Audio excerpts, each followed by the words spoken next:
Hi everyone, welcome back to Unicorn Dust Designs. Today I'm super excited to show you my top 20 DIYs of 2020. So if you're ready, let's go ahead and get into this.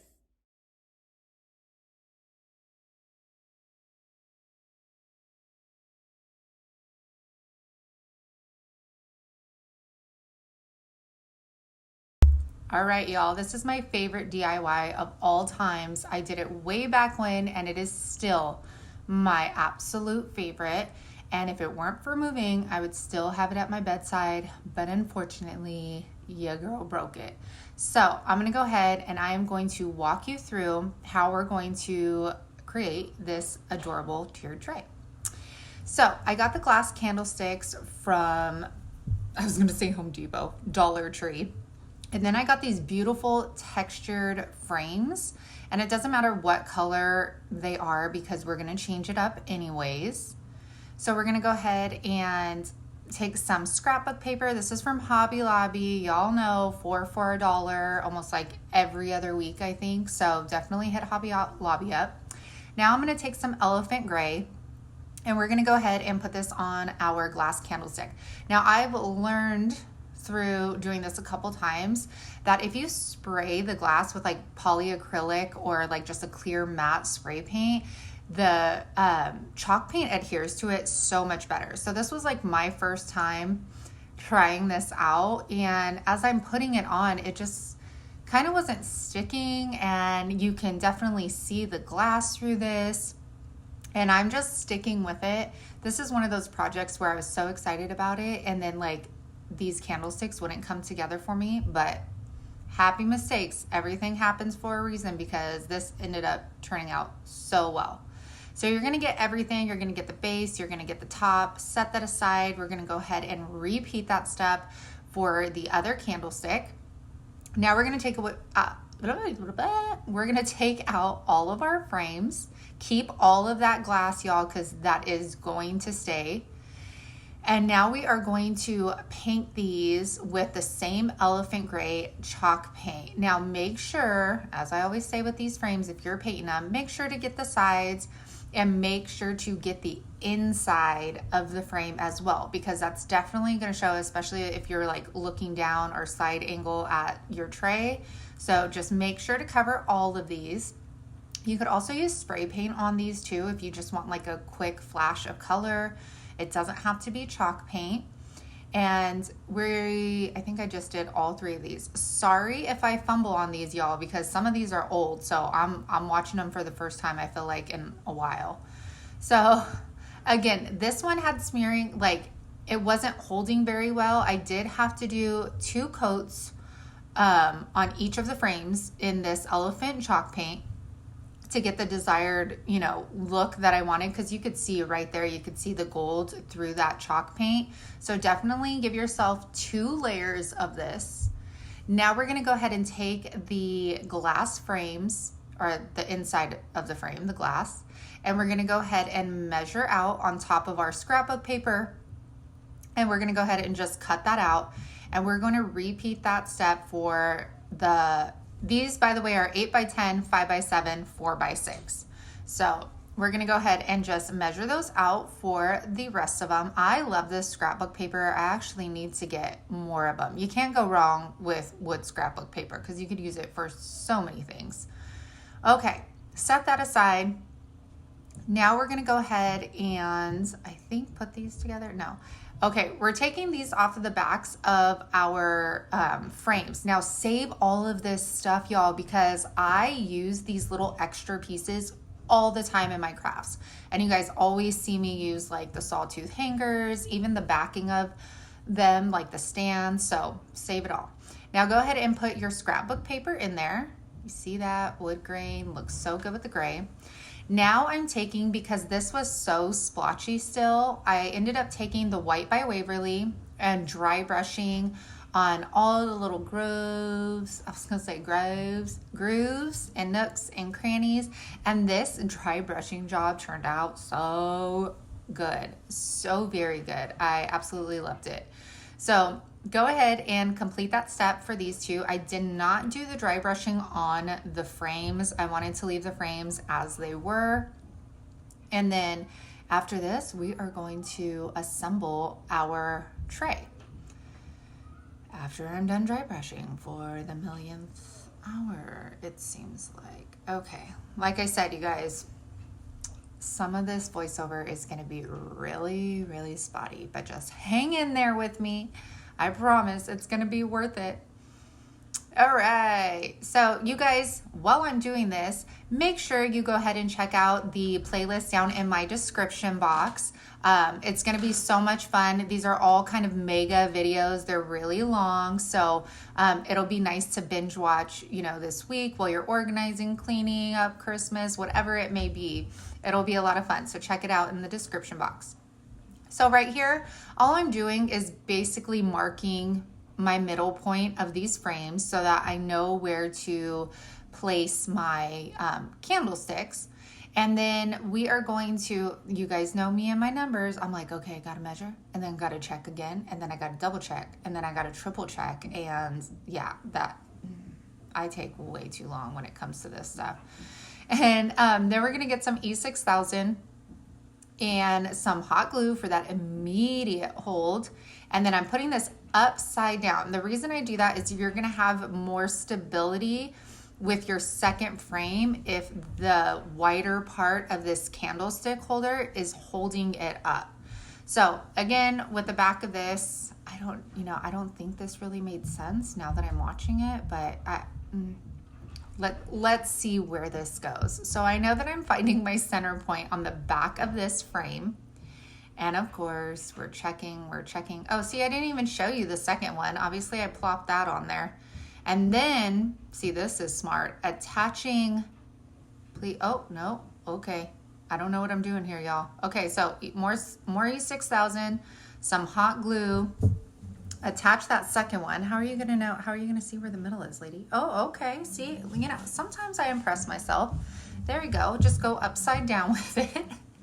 And then we're gonna do the same thing with the top. I think this one I just go ham and kind of guess it. Yep. And this, you guys, is so pretty. Like, it is stunning. And I think I'm gonna make another one for my bathroom on top of my sink. This is gorgeous. I absolutely love it. I hope you guys loved it too. All right, we're gonna be moving on to our next DIY. After I stop showing you this magnificent picture, I guess, I just wanted to hold it here for a very long time. Hi y'all, I hope you enjoyed that first DIY. Today I am collaborating with a bunch of extraordinary creators here on YouTube, and we are all going to be showing you our top 20 DIYs of 2020. Heidi Sombel is the host, and DIY Beauty on Purpose is the co-host today. So I'm going to attach the playlist down in my description box for you for that playlist and the host and co-host's channel. So make sure you drop down below and check it out. And remember, if you're enjoying this, please make sure to give me a thumbs up and subscribe. And you guys, I'm taking you way back on some of these that maybe you guys have never seen because it's when I first started my channel. So I hope you're enjoying. Again, have a great new year, and let's get going. All right, 19. Let's get at this. So I think this is fresh in your memory. This is a Kirkland's dupe that I created this Christmas, and I absolutely love this. Absolutely love. I'm probably going to say that a million times, but that's okay. All right, so we're taking our wooden Christmas tree from Dollar Tree, some scrapbook paper from none other than Hobby Lobby, and we're gonna go ahead and trace this one out. Now the one from Kirkland's was like $14.99, but I don't think it was nearly as big as this one. So I was pretty impressed, and we do a pretty good job, okay? So we're gonna go ahead and cut our Christmas tree out of our scrapbook paper. And then we are gonna go ahead and I think apply it with some hot glue. I'm usually, easier. Oh, adhesive, which does not work because the adhesive on these things just sucks up. When you have these wood pieces from Dollar Tree, I feel like I could spray these on and it just sucks up all of the adhesive. Do you see me? I'm like, okay, where is it? Nope, not working. Don't think it's gonna work, but that's okay. Because y'all, in my newer videos, those glue sticks, the jumbo glue sticks from Dollar Tree, those are my new best friends, okay? Those are amazing for applying scrapbook paper on, because as you see right here, I'm doing double the work because I did the spray adhesive, and now I'm having to apply hot glue to all of my edges because it did not stick whatsoever. All right, so taking one of the crates, and then I'm also taking these wood blocks. These are from Crafter's Square at Dollar Tree. We're gonna go ahead and we are going to first, I believe, paint our blocks. And we are gonna go ahead and paint this with the Waverly in white. And these brushes, you guys, are Faux Art, and they come in a 2-pack from Walmart, and they are one of my favorites. I have at least 6 of them in my stash. I absolutely love how thick they are, how wide they are, and I love the bristles on them, and they're super easy to clean, and I think they're like under $6. So now that those are painted white, we're gonna take some Waverly wax and just kind of distress those edges down. You guys know I don't like stark or, you know, super clean paint. So I love this looking a little distressed, a little bit more rustic. Are you guys hearing all of these new words I'm using that you guys suggested to me? I listen to you guys. I read all of your comments. And then we painted our crate white, and we're doing the same thing. We are just gonna distress all of those edges, and we only have to do the front and the sides because the back is not going to be showing on this project. And then I went ahead and just left the inside of the box just like the raw wood color. So now taking these stencils from the Dollar Tree, I'm gonna go ahead and take a stencil brush, also from the Dollar Tree, and these are my absolute favorite. And I'm gonna take some rich black chalk paint from Faux Art. And then you guys, I am using, you know, the calendars that come to Dollar Tree that you could change the numbers like these. I'm actually using those blocks as a reference guide as to what numbers to put on what blocks, and it worked extremely well. And y'all, these stencils, I randomly found them at Dollar Tree, and they are so good. And I just love like the font of them. Is that even, would it be called a font? I don't know, but love it. Love the stencil. And we're gonna go ahead and do that on both of our blocks here. And now we're gonna kind of put our tree together. So I didn't put anything on the back of the tree either. We're gonna go ahead and attach the crate to our tree. Now this tree had like just a little kind of gangsta-lean on it. So we're gonna just work it out here. So whenever you hot glue the crate to the back of the tree, just make sure you have it positioned where you want it so it's not crooked. So there you go. It stands up, super cute. I love this. I didn't even get to display this Christmas because it was packed up from our move. So there we go. Those fit in. And I believe, y'all, that those, you know, the big foam dice would fit in these crates too. I need to test that out actually. So then I'm taking these little snowflakes. These are from Hobby Lobby. And they come in a pack with like a bunch of variety of snowflakes.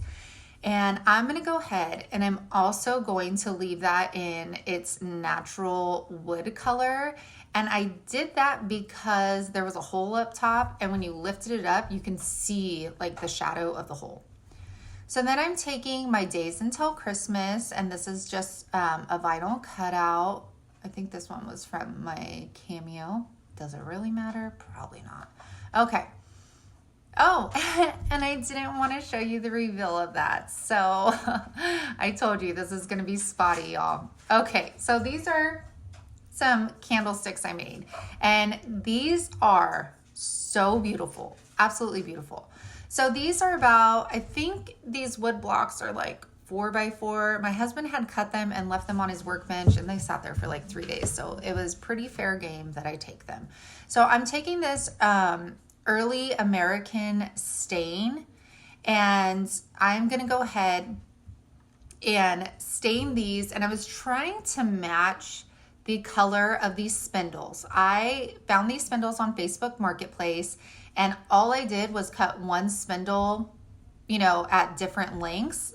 And Love them. You guys always got to check out Facebook Marketplace, Habitat for Humanity, because they have like cabinet doors, spindles. I mean, so many great project pieces at those places. So definitely check them out.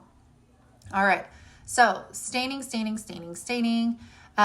With these stains, you have to allow them to dry usually for 24 hours because they are oil-based. But I think I just used the heat gun for these. So now I'm just finding my center on my blocks. And then that is going to guide me in the direction that I needed to put these. So I am just going to, so at first, you guys, I'm trying to find the center point of the bottom of the spindles because I thought I was going to screw them in, which is a great option because you know that they would not be going anywhere if you screw them in. But I could not find my screws, so I opted for wood glue, and then I'm going to apply some hot glue to it for just an immediate hold here. So absolutely love these candlesticks.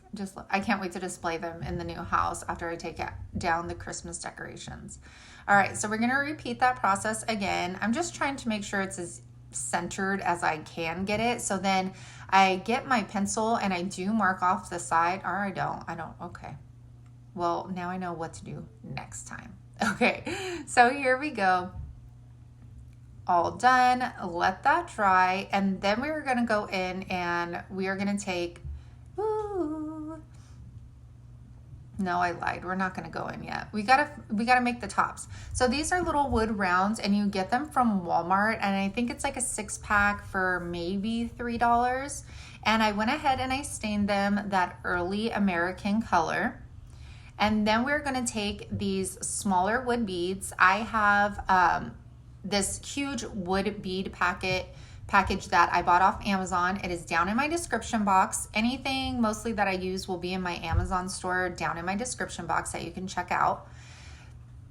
And we are going to take these, and I believe I used 19 of these little wood beads, making sure that I put the holes of them downwards so that you do not see them when we put it up, obviously.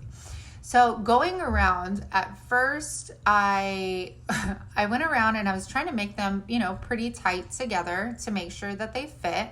And I did test out how many I needed before I started gluing. But of course, once you start, things change a little bit. So we're gonna go ahead and continue to put these on. And then towards the end, this one I think that I did actually pretty well on the, oh my gosh, you guys, I feel like I'm such a hot mess. I'm so sorry, y'all. I'm so sorry. I'm like trying to watch this again, just like you guys are for the first time. And I'm like, what am I doing? It's been a while. So obviously I wanted to show you every single bead I put on this one. And then, is it this one where they don't fit? Okay, this one fit perfectly. And, oops, sorry, hello dandruff, girl, what's up? Okay, so then we're gonna apply some hot glue to the top of our beads and then just put this on. So like a sandwich, like a moon pie. We're making a moon pie out of these. Absolutely beautiful. And then we're gonna go ahead and repeat the same process for our second one. Now this one, I had spaced them out a little bit and then couldn't fit the last bead in there. So then I had to take some off. I had to like pry them off and then move them around so that I could get them closer together so that I could fit that last bead on. Now I've seen other people too string the beads on like twine or whatever and make it into a circle so it's a lot easier to like set down. Are you guys picking up what I'm putting down on that? I've seen some crafters do it. I'll have to try it in one of my videos. So here we go. I finally fix it. It fits. I just gotta just get it in there. Okay. And then we're gonna go ahead and sandwich these together again. And I'm using my Surebonder detail gun with this one. Look at how pretty.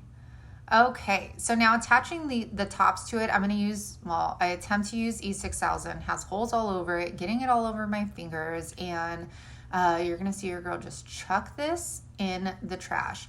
Since this, I have found the super glue from Dollar Tree works just as good as the E6000, and I had never have troubles getting it out of its tube.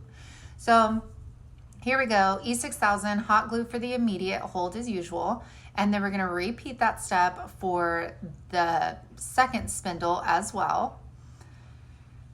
Oh, girl, struggle, the struggle is real, and I keep trying. There we go, throw that away, we don't need that anymore. All right, let's apply that down. Oh, I love these. And then I'm taking, this is Plaster by Waverly, and I'm taking a 1-inch chippy brush, and we're gonna go ahead and just dry brush this on. Again, this is just preference. You can totally spray paint these things. You can fully paint them with chalk paint, or you could just leave them in their natural wood color, would be beautiful too. So again, all preference. I'm gonna make sure that I get all of the tops, the bottoms. I believe I even get underneath this as well. And then we are also going to put a light little dry brush on our beads. Now the beads were so easy because they were already in their natural state, so they actually look really, really good when you put the little bit of white over them. Do you see that? Yep. So pretty. I need to order more beads because I have so many ideas using wood beads right now. I've been stalking Kirkland's page, and they have so much inspiration with wood beads right now. All right, so get the tops of those. There you go. You're gonna repeat that step for the second piece as well. Can you believe? Handmade, y'all. Handmade. And I see people that have their own like wood sign businesses, or even just like Etsy shops and stuff that sell these. So that's also a great idea. If you have a small little business, this would be a great thing to add. And they're so much fun to make. I personally liked making them. So, oh my gosh, y'all, as we grow as YouTubers, we start and we learn along the way. So it's really crazy looking back at these videos and just seeing, how I've progressed in just editing and, like my different techniques and stuff like that. So it's really humbling going back and looking at past videos. And because like right now I'm like, why did I show you this whole step a second time? I feel so bad for y'all. But maybe you're a really visual learner. So I hope that's the case in everybody that is watching today. Or you could just mute me. That's another option too. Okay, so let's finish this up here. And yes, here we go. Done. Done and done. I absolutely love these. Look at how gorgeous and high-end these look. Like if you don't think these are high-end, you are crazy, because these are definitely something that would be sold at Kirkland's or Hobby Lobby or any retail store. All right, 17, y'all, is this Home Sweet Haunted Home sign. So we are going to take these mason jars it's from Dollar Tree. I collect the mason jars when they come out, and we are just going to use our heat gun and take all of the accessories off. Now, I like to keep all of the stuff that I take off of the Dollar Tree signs because I'm always like, I could use that later. So now we are going to go ahead and take, y'all guessed it, my brown shipping paper from Dollar Tree. I'm going to trace out my mason jar as I usually do, and we're gonna go ahead and cut that out, and we're gonna cover up all of that glitter. Now, I lost my train of thought, so we'll just keep going. Oh, I was really shocked this year, because this was my first year on YouTube, that Halloween wasn't a bigger like DIY party, because I love decorating for Halloween, and I was shook by how many people kind of just did one video and then moved on. So I had bought all of this Halloween stuff to DIY with y'all and didn't use any of it because I always ask you guys what you want to see, and nobody wanted Halloween. So I was pretty shocked, but you know what? I'm learning as I go. So I'm taking some ARTEZA black acrylic paint, And I am just kind of doing a messy brush on this. Now with ARTEZA acrylic paint, you make sure you do not, a little bit goes a long way. You can tell the top is like matte, and then my middle, I put way too much. Yeah, way too much. And then I'm gonna take this stencil. These are from Dollar Tree. They usually come out with them during the holidays. I didn't see them this year for Christmas, but I think they came out with them. So now I'm taking my makeup sponge. You could get like a 20 pack of these or something at Dollar Tree. And I'm gonna go ahead and stencil this in. This was really easy to make. I'm just making sure that I hold it down so it's not lifting up, and I'm just dabbing. Do not, when you're using makeup sponges as stencils, don't push super hard into the stencil or you're gonna cause yourself a lot of bleeds. So just dab, dab, dab, go in light. You could always go in with a second coat. I just did one coat, and look at how pretty. I mean, that's pretty good. All right, now taking my dauber set. This is from Hobby Lobby. I love these daubers. You've seen me use them, I don't know, in a few videos. And they're to create like circles, polka dots. So when you're using these, you got to make sure that you coat the entire dauber, or else you're not going to get a perfect circle. So I always make sure to practice on the side first. And we are going to go ahead and take, this is Pumpkin by Waverly. And as you can see, like I'm coating the sides of it so that I could get that perfect circle. And then I'm going to go ahead and add polka dots because I want this to be cute. I want it to be a super sweet, like Halloween decor piece, not all spooky and scary. And I absolutely love how this turned out. So now we are going to go ahead and we are going to take some white, and then just get the top part so you know that it's the lid of a mason jar, and get those highlights in there. I love these mason jars. Okay, so using these pumpkins, y'all, these wood cutouts, I am telling you, when they come out, they are gone. So I always get 2 packs of each whenever I see them, and don't go crazy right now, but Dollar Tree already has their Easter ones out. I'm not kidding. I was there last week and picked up 2 of each of the wood cutouts. Okay, so we painted this, and then we are using that dauber again and creating little polka dots on our cute little pumpkin that we painted with Pumpkin by Waverly. Loving the polka dots on this, let me tell you. So we're gonna go ahead and poke some holes in there so we could get our twine back through. I love when these little twine pieces from the Dollar Tree have the plastic on the back of the ends of them. Makes it so much easier. All right, taking some Dollar Tree ribbon, and this is like the sparkly one. It almost looks like cobwebs, and I'm gonna go ahead and cut the wire off. Now, I didn't know at the time, my subscribers let me know that you can just easily pull the wire out of these. So at first, I just didn't want the wire, but now that I'm looking at it, I don't like that shiny look on the edges of these. So we're gonna go ahead and cut this down into super thin strips, just so we could get more out of this and make it look a little bit more full and frilly, I guess you can say. And we are going to be tying these around our mason jar lid. Just add a little sparkle, you know, we need a little bit. So we're gonna line all of those up together, and then take some twine pieces as well. Measure those up. Now we're taking all of that together. We're tying it around. Now at first I'm tying this, and then I'm trying to get the pumpkin to go on here. But on this side, I don't know why, I felt like it was covering too much of the house and the text. So then I'm gonna go ahead and just untie the bow, and we're gonna move it over to the right side. And then do you see how like the house kind of dips down more? No, it doesn't even dip down. I don't know why it worked on the right side, y'all. I don't know why, but it did. It covers up the ghost, but we're okay with that. So then now taking the pumpkin, I'm just going to take a piece of twine from what we already wrapped around and tie that little pumpkin in a knot right here. It covers up the ghost, but I mean, I'm not mad about it, you know? I think it looks absolutely darling.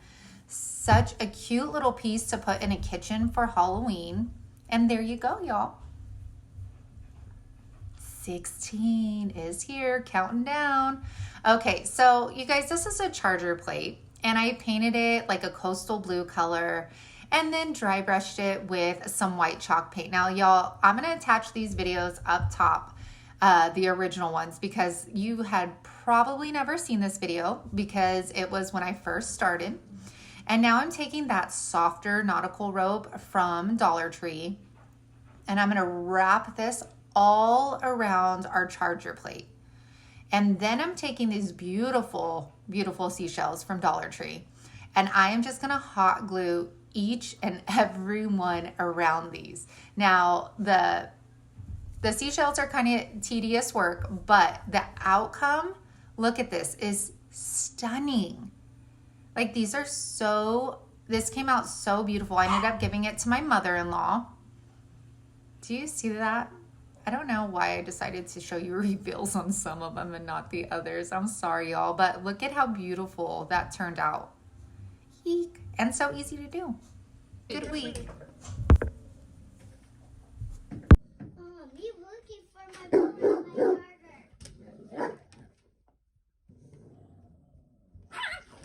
charger. Oh no, we're gonna create here.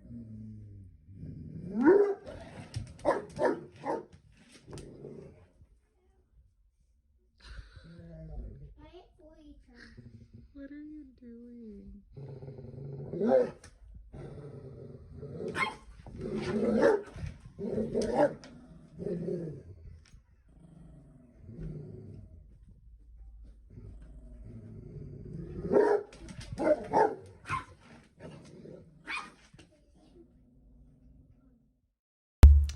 Next DIY in this rotation is this trash to treasure sign. So I am taking just a piece of cardboard. This is from an Amazon box. Shocker, I know. And we painted it with Rust-Oleum white. Then we're gonna go ahead and just take a basic Sharpie, and I'm just gonna use the width of my ruler to draw these lines. And as you can see, it doesn't fit the entire piece of cardboard that I'm using. So we will go back to the end pieces later. Does not have to be perfect at all. We're not striving for perfection over here. And we're gonna go ahead and repeat that process all the way down. There you go. All right. So now that we have that, we're obviously creating like a faux panel look here, and I'm drawing some vertical lines and then putting the little dots just so it looks like, you know, we nailed them in there. And you're gonna go ahead and do that, just random places throughout your sign. Now you can do this on wood too if you want like a nicer sign. But y'all, I loved this. I kept this as my fall decor. Usually I give a lot of my stuff away to organizations or friends or whatever, but I actually kept this one. So taking some Waverly wax, and y'all, if you can't find Waverly wax, there's Rust-Oleum aged glaze, and I know Folk Art has some too. So as you can see, it looks like little distressed wood, faux paneling. It even has like the cracks from the cardboard. And then we're gonna take some twine and we're just gonna create a little hanger. Now, I didn't even use the hanger. I ended up propping it up in my shelving in my kitchen, and it just looked absolutely beautiful. All right, so that's all done. Now we're gonna take our pumpkin cutouts from Dollar Tree. And y'all, when you see these, grab them because they're such great fall pieces, because you can use them as apples, you can use them as pumpkins, you can build snowmans with them as well. But we are going to make pumpkins out of them. And the paint jobs on these, y'all, turned out so good. Like so good. I was shook. Okay, so I'm going to take Pumpkin by Waverly, and then I believe this is Hazelnut by Waverly as well. And I'm taking my stencil brushes from Dollar Tree. These stencil brushes come in a 3-pack, and I love them. They are in the Crafters Square section by the paint. Definitely pick up some. I have tons of them, because if I accidentally leave one with paint on it, like, I don't get super upset if it dries and is ruined, which happens pretty often because I get distracted by my children. Okay, So we're gonna go ahead and paint this, and I believe I do show this one in real time because we're gonna use two different colors on all of these, and that is to create this shadow effect. As you can see, I'm making, my painting descriptions are not good. I'm definitely not Bob Ross, but I said like forward and backward C's to highlight those natural grooves in the pumpkin. And do you see just how those contrasting colors just, they work so well together, and they add so much dimension and depth to the pumpkin, because I feel like if I would have just left it orange, it's kind of like, what is that? An orange apple, an orange pumpkin, what? So look at how beautiful that looks. Love it. Bob Ross got nothing on my happy little pumpkins. All right, so then I'm taking Nantucket Blue by Faux, which is a beautiful blue. Y'all need this in your paint stash, let me tell you. So we're taking that Nantucket Blue, and then we're gonna take, I think this is, yeah, this is plaster. Yeah, can't get the top off. I hate when chalk paint tops get all crusty. All right, and then we're gonna do the same thing. I'm just using the same brush I used previously, dabbing some off, and then we're gonna create those shadows. And it's okay if you get a little bit on there, you know, a bit too much, just blend it in. Just blend, blend, blend, and then look at that blue one. Touched a girl's heart right there. Okay, now we're taking, I think this is Sage by Waverly, and we're gonna do the same exact thing, go in with this color, and then we're gonna go in with a contrasting color. I believe this one is celery. I don't know. Let's see. Or no. This is mineral. Yeah, that's what this color is. And we're gonna go ahead and brush those. Now, Waverly paints, y'all, are sold at Walmart. I've never found them anywhere else. And they are really decently priced for chalk paint. And then there is our green. Oh, I love this sign.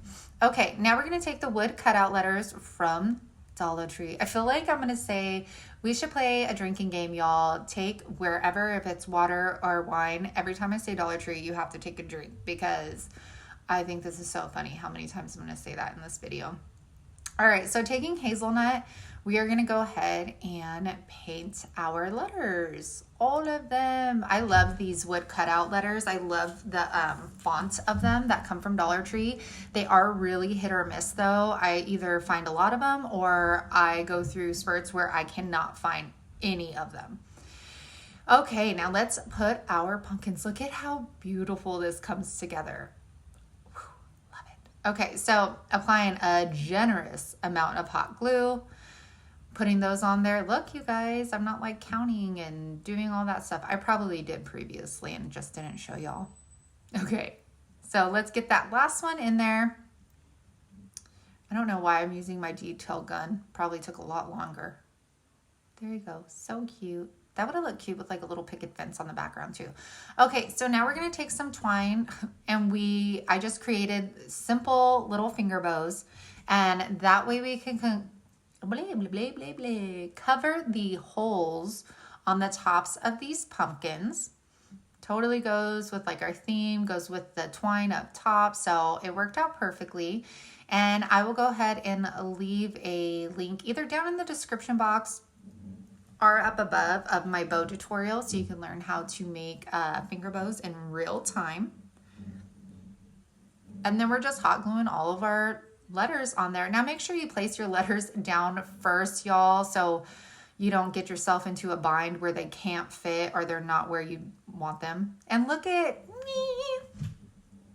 I love this. So darling. What do y'all think? Y'all, of course, got to tell me which one is your favorite, because I need to know, especially with as many as there are right now. And you guys, go to my channel, go scroll through those old videos, because you'd be shocked by the things that I've made that maybe you don't know about. So definitely scroll and look at those older ones. I loved this in my kitchen this year. Look at how beautiful. All right, we're gonna keep on going. See, this is another older one you probably haven't seen. And I never even got to display it, so I'm excited to have this bigger house. Okay, so this was from Hobby Lobby. It was on clearance for, I think, like $3, originally $18. What? Oh, yeah, you can't see that, girl. No, you can't see it. So I don't have no coastal theme going on, so we are going to change this here. And we're going to go ahead and take off our sawtooth hangers. Since this video, y'all, the Dollar Tree has the perfect little mini toolkit. You need to pick it up. It is, you need it. You need it at your workstation, okay? Okay, so we took those off. Now we need to fill our holes because as you saw, it's going to be a tray and I don't want those holes being visible. So we're going to take this, I don't know what that says, spackling. I need to get wood filler. You would think, or actually no, I got that Star Bond now. Now I could use that. Yep, never mind. Okay, don't listen to me. So I'm just using this spackle and it's like when it dries, it turns white and I'm gonna go ahead and just fill these holes. You can use, if you watch my wood sign videos, there is a Star Bond. It's like a wood filler. It's not a wood filler. It's like a thick, almost super glue and it fills. Gotta take breaks to eat with the kids, you know, and it works great. You could also use wood filler or you can use this stuff as well because they sell this at Dollar Tree. So we're gonna go ahead and fill those in really well. Obviously I need to touch things when they are not dry. That is just what I do. And then now that it's dry, we're gonna go ahead and sand that down nice and smooth so you don't notice that we did them when we paint this. Oh, look, this reminds me of summer, all the lemon decorations in the background. Okay, so now we're gonna go ahead and just use some painter's tape. We're gonna go ahead and tape this down because we are going to paint our frame a different color than the bottom of our tray. Now, at the time of making this, I lived in our rental and we don't have any room there. It was a very small house. So I am so excited that I did keep some of my DIYs so that I can now display them and get to see them. And I'm really excited to put this out when we start decorating after we put our Christmas stuff away. So you guys, I used elephant for this. And I painted the bottom, I painted the sides because it was a tray that I was envisioning like picking up and like putting places, you know, and like serving things on. So I definitely wanted the bottom to be finished. And remember, the bottom had that like coastal wreath thing on it. So I definitely did not want anybody seeing the bottom of that. So going in, I don't know why I was using a sponge brush, y'all. I despise sponge brushes. I don't think you ever see me use them in my videos because I feel like they are such money suckers, if that makes sense, because they suck up so much of your paint. And I feel like it's just a waste of, you know, material. So I like using paintbrushes a lot more. So I go ahead and we're going to take our heat gun. You guys, do you just look at what I'm doing here, okay? Your girl takes a piece of paper instead of just taping it off because it's called laziness and trying to take shortcuts, which never work out in life. And I don't know what I was thinking at all doing this, but you know, you live and you learn. And I think I learned like halfway through this, or hopefully I did not wait that long because that is torture. Does anybody else do that thinking like, oh, this is going to be so easy? And then you're like, why? This took double the time. And sorry, my husband is changing all of our locks on our doors. Okay, so there your girl finally tapes it off to do the second coat. Oh, Everett's upset, honey. He hit his head. Oh, look at my baby. All right. So I love him so much. He is such a curious little one, and I love that about him.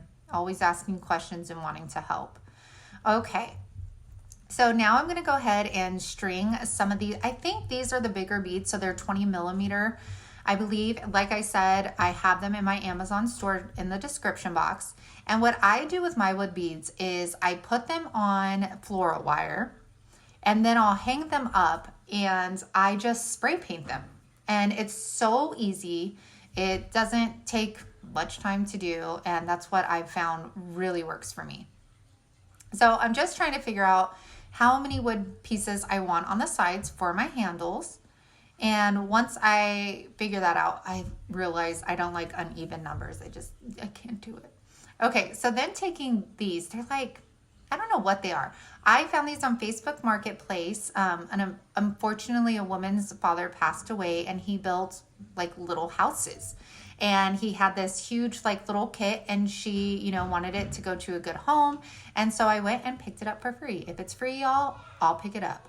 So I'm taking the Folk Art Rich Black, and I'm painting these. Now, to save yourself some time, just spray paint them. Just spray paint them. I don't know why I didn't. You could take the screws off, set them on a box, and spray paint them black. So here we go. All of these are good to go. And we are going to go ahead and we're going to go ahead and put our tray together. Woo, excited. Okay. Now, what are we doing next over here, girl? So we need to drill holes in the side so that we can put our handles in. So I'm just taking my ruler and we're going to measure, and then I'm just drilling holes in there. Oh, it's so nice. I see myself wearing shorts and it's freezing right now. That would be nice. All right, so let's get some twine. We're going to tie some double knots in there. And then I'm going to go ahead and string those black wooden beads onto here.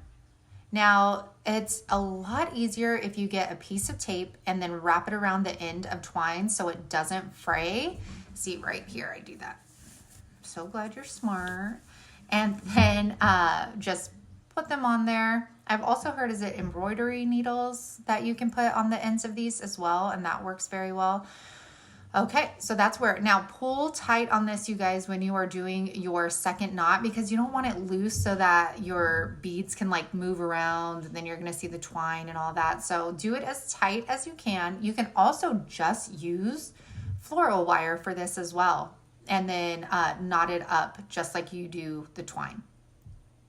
So super cute. This is sturdy too. This is a really sturdy tray. So we got both of our handles on, and then I made this Stay a While vinyl decal on my Cameo. Absolutely loved this decal. Obviously I'm struggling. It's what I do best. Can we go slower and show them this just a little slower? Oh my gosh. I feel like I'm watching another YouTuber right now. I'm like, girl, why are you doing that? Okay, so let's go ahead and get our vinyl stencil down. And we're gonna go ahead and lift that up. It goes on so beautifully. Look at this. Oh my gosh. So you could leave it just like this, which I almost wish I would have, because I end up adding those legs, which, I mean, it doesn't look bad or anything with the legs on them, but the legs are really not like a substantial difference because of the height, you know? So let's see. I know I do this. Oh my gosh, y'all. Okay, see, I'm gonna go ahead and attach these, but do you see how they're pretty thin? So, but you know what? It is what it is. I put it on there. We put some E6000. We put a little bit of hot glue, and then I'm just attaching these onto the corner. You can also use those 20 millimeter wood beads as well if you did want to put little feet on this. That's just going to be preference, but I totally could have done without these, but I think it, I don't know. I guess it ties in all the black and stuff. What do y'all think? Do you like it with the feet, or would you have done it without the feet? See, I guess it's good. It keeps it off the table maybe, and they're rounded, so it's not going to scratch up the table. I don't know, but hello, gorgeous. Yes, I'll stay a while if you serve me some cocktails or coffee or whatever on there. Now, if your friends saw this at your house, do you think they would be like, oh, did you make this in your craft room? No, they would not. They would be like, oh, did you go to Home Goods? All right, moving on. Let's get to the next one. So this is one of my faves. I had never made a tiered tray before. So when I made this, I was like, are people going to be into this? Yeah, there you go. There's your nutty friend. There's your nutty neighborhood YouTube friend. Okay, so I was super excited. Y'all, I had the supplies to make this tiered tray forever. Okay? And then finally I was like, we're going to do this. So we're taking those stovetop covers. We're taking a pizza pan cover. Pizza pan cover. You don't cover pizza with this pan, silly. You put it on there. Okay, so we're taking this pizza pan and I'm using Rust-Oleum linen white chalk paint. Now, you guys, if you use a lot of white chalk paint, I highly suggest getting this can of Rust-Oleum linen white. It just goes a way longer way and yeah, and it's more affordable. That is also in my Amazon store down below. So we're going to paint all these white. I know it's already white, but I don't like the glossy white. I wanted it all to be cohesive. So I take, the linen white chalk paint and I believe I have to do 2 coats on all of these. And I didn't want to do the, the spray paint because sometimes that just kind of flakes off of these metal pans. So then I'm going to go ahead and we are going to take the Waverly Antique Wax and I'm kind of going with the brush strokes that were already there from the other chippy brush that I applied the Waverly with. And there we go. It just adds some texture to it, so it's not so stark white. And it adds, I don't know, kind of looks a little bit like wood grain for sure, especially in person. It definitely looks more wood grain than anything else. And then we're going to go ahead and do our pizza pan right over here. A little goes a long way with your antique wax. So I'm putting it on my brush, dabbing it off, and then going in. Oh my goodness. And we are going to, oh my gosh, my kids and everybody's home and going crazy. Okay, so now we're done with this. We are going to go ahead and get some polyacrylic. And I'm doing this because we're obviously going to be putting, items on this. And I don't want it to scratch and wear along the way, especially chalk paint. If you don't clear it, it definitely will chip away, as the months go by. So definitely want to protect this. So we're going to use polyacrylic. You could also use Mod Podge as well. That will work. You can use a clear spray paint. I mean, you could really use anything you want to clear this, but I highly suggest you do so. And I'm going to do that with all of our pans right here. So get them all covered up. I believe, no, yes, no. I was like, did I do the sides or did I not? I'm not sure. I think I cover the sides up with twine. So let's just see where this goes. I act like this is not in my kitchen like right now where I see it every single day and still am like, well, what does this turn into? I don't know. All right. So here we go. We're going to go ahead and put this tiered tray together. Those glasses are from Dollar Tree. And I am just taking, this is actually, was it sisal rope that I got from the, No, this is the twine that Mama Mickey sent me. And it's like, if nautical rope from like the Dollar Tree and regular twine had a baby, this would be their kit. And I have it linked in my Amazon description box. It is like the perfect size. I can't explain. It's a perfect size and it's kind of softer. It's not like the really thick, coarse stuff like the sisal rope. So I go ahead and cut the ends off and then I'm applying hot glue to the end so that it doesn't fray on me and it's not going to go anywhere once I apply it on there. And look, y'all, I'm using my finger protector on the right finger. Usually I put it on and then use the opposite finger. I don't know. Okay, so yeah, I do cover the sides up. That's what I thought. All right, so we're going to go ahead and wrap those around. And for this one, it's thick enough, I believe, to do 2 loops around this. Now make sure when you're doing it, I did maybe like every few inches or so, I put a dab of hot glue on here. just because I don't want it moving around. I want to make sure that it's there. Sorry, my throat's all scratchy right now. Don't know why. That means I need to drink more energy drink. Okay, I'm back. So yes, doing 2 lines of this. And again, whenever I do 2 lines, I always put the hot glue and then I kind of push my like rope up into each other so the glue kind of gets in between and it's on the, you know, object that you're applying it to. I hope you guys are picking that up. All right, so let's go ahead, Sammy, and let's repeat and let's repeat. Y'all are welcome for me showing you this entire thing. All right, let's cut that end off and then we'll secure it down with some more hot glue so that our edges do not fray. These are finger protectors from Dollar Tree. They come in a 3-pack. They're absolutely amazing. There is our second tier. And then we are going to take our bottom tier and we are just going to apply it to the top of our pizza pan.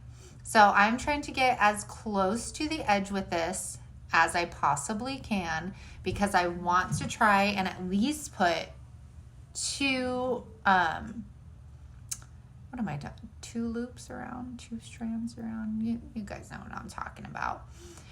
So let's get those little frayed edges. I'm gonna push those on down. There we go.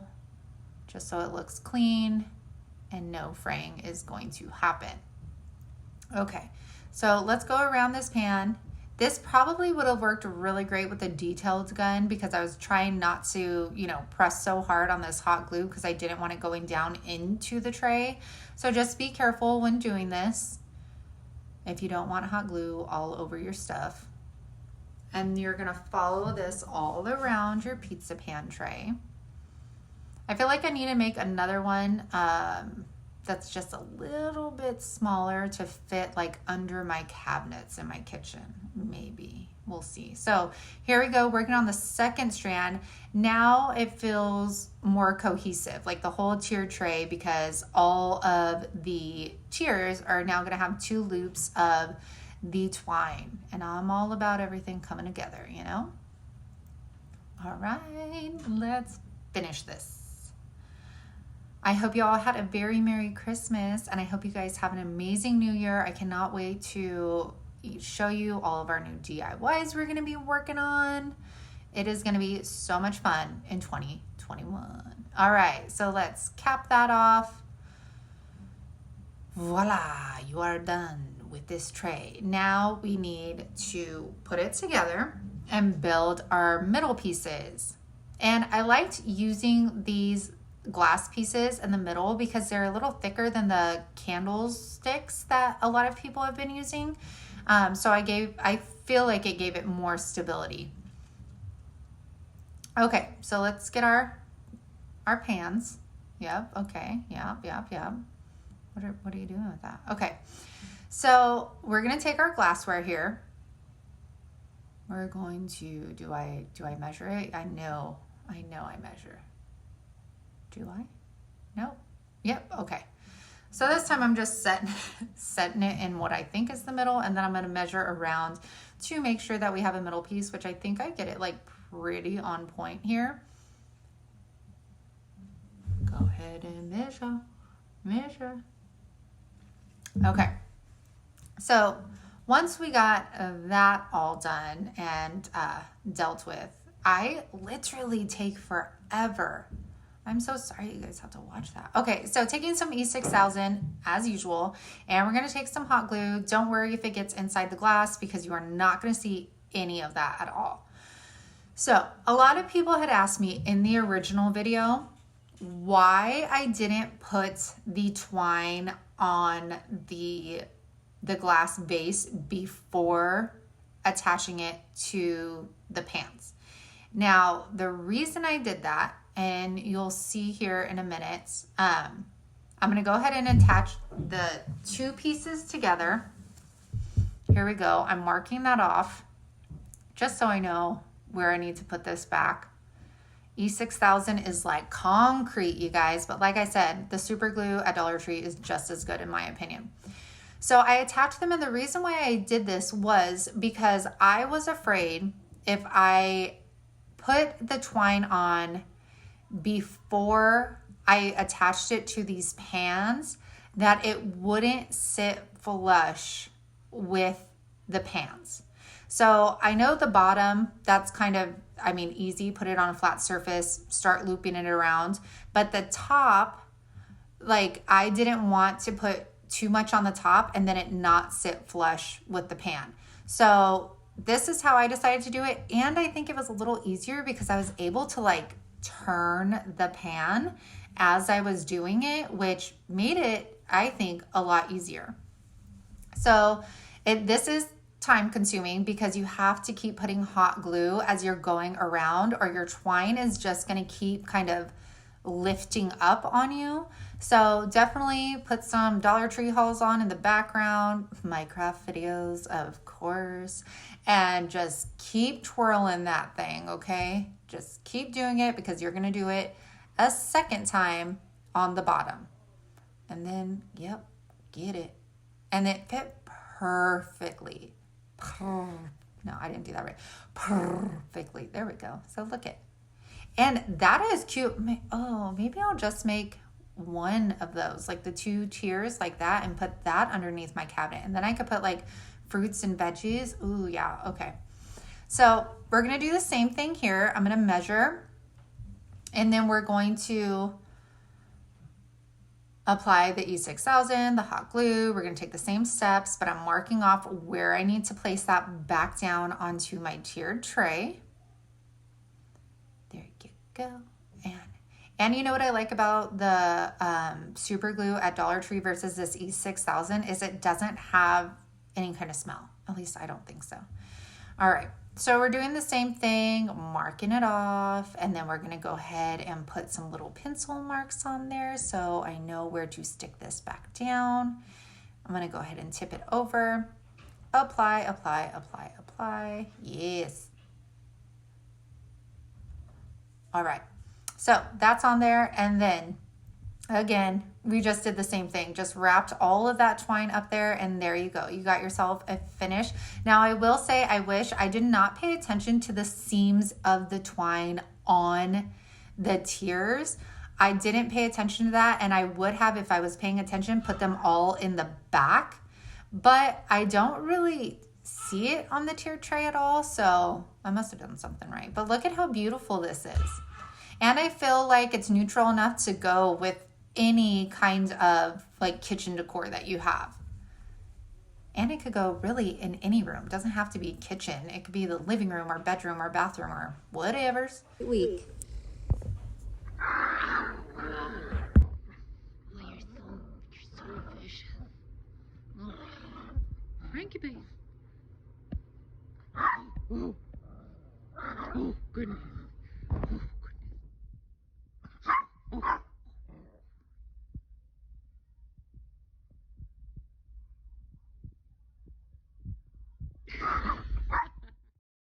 All right, we're getting close to number 1. Well, we're not even halfway. Okay. Y'all, I made this. I impressed myself, and I think I impressed y'all when I made this DIY. So we're taking this pumpkin sign from Dollar Tree. I had sanded off all of the glitter, which worked out great because I wanted to use the front and the back of this. So I know I needed a smooth finish. So I'm going to take some Rich Black by Folk Art chalk paint, and it's chalk paint. You guys know what I'm saying. And we're going to go ahead and paint this entire pumpkin up. And if you guys don't like covering, I'm just putting this out there, covering up the back, but you still kind of want a finished product, the sander is the way to go. I have an orbital sander and it just took all of this right off. I love it.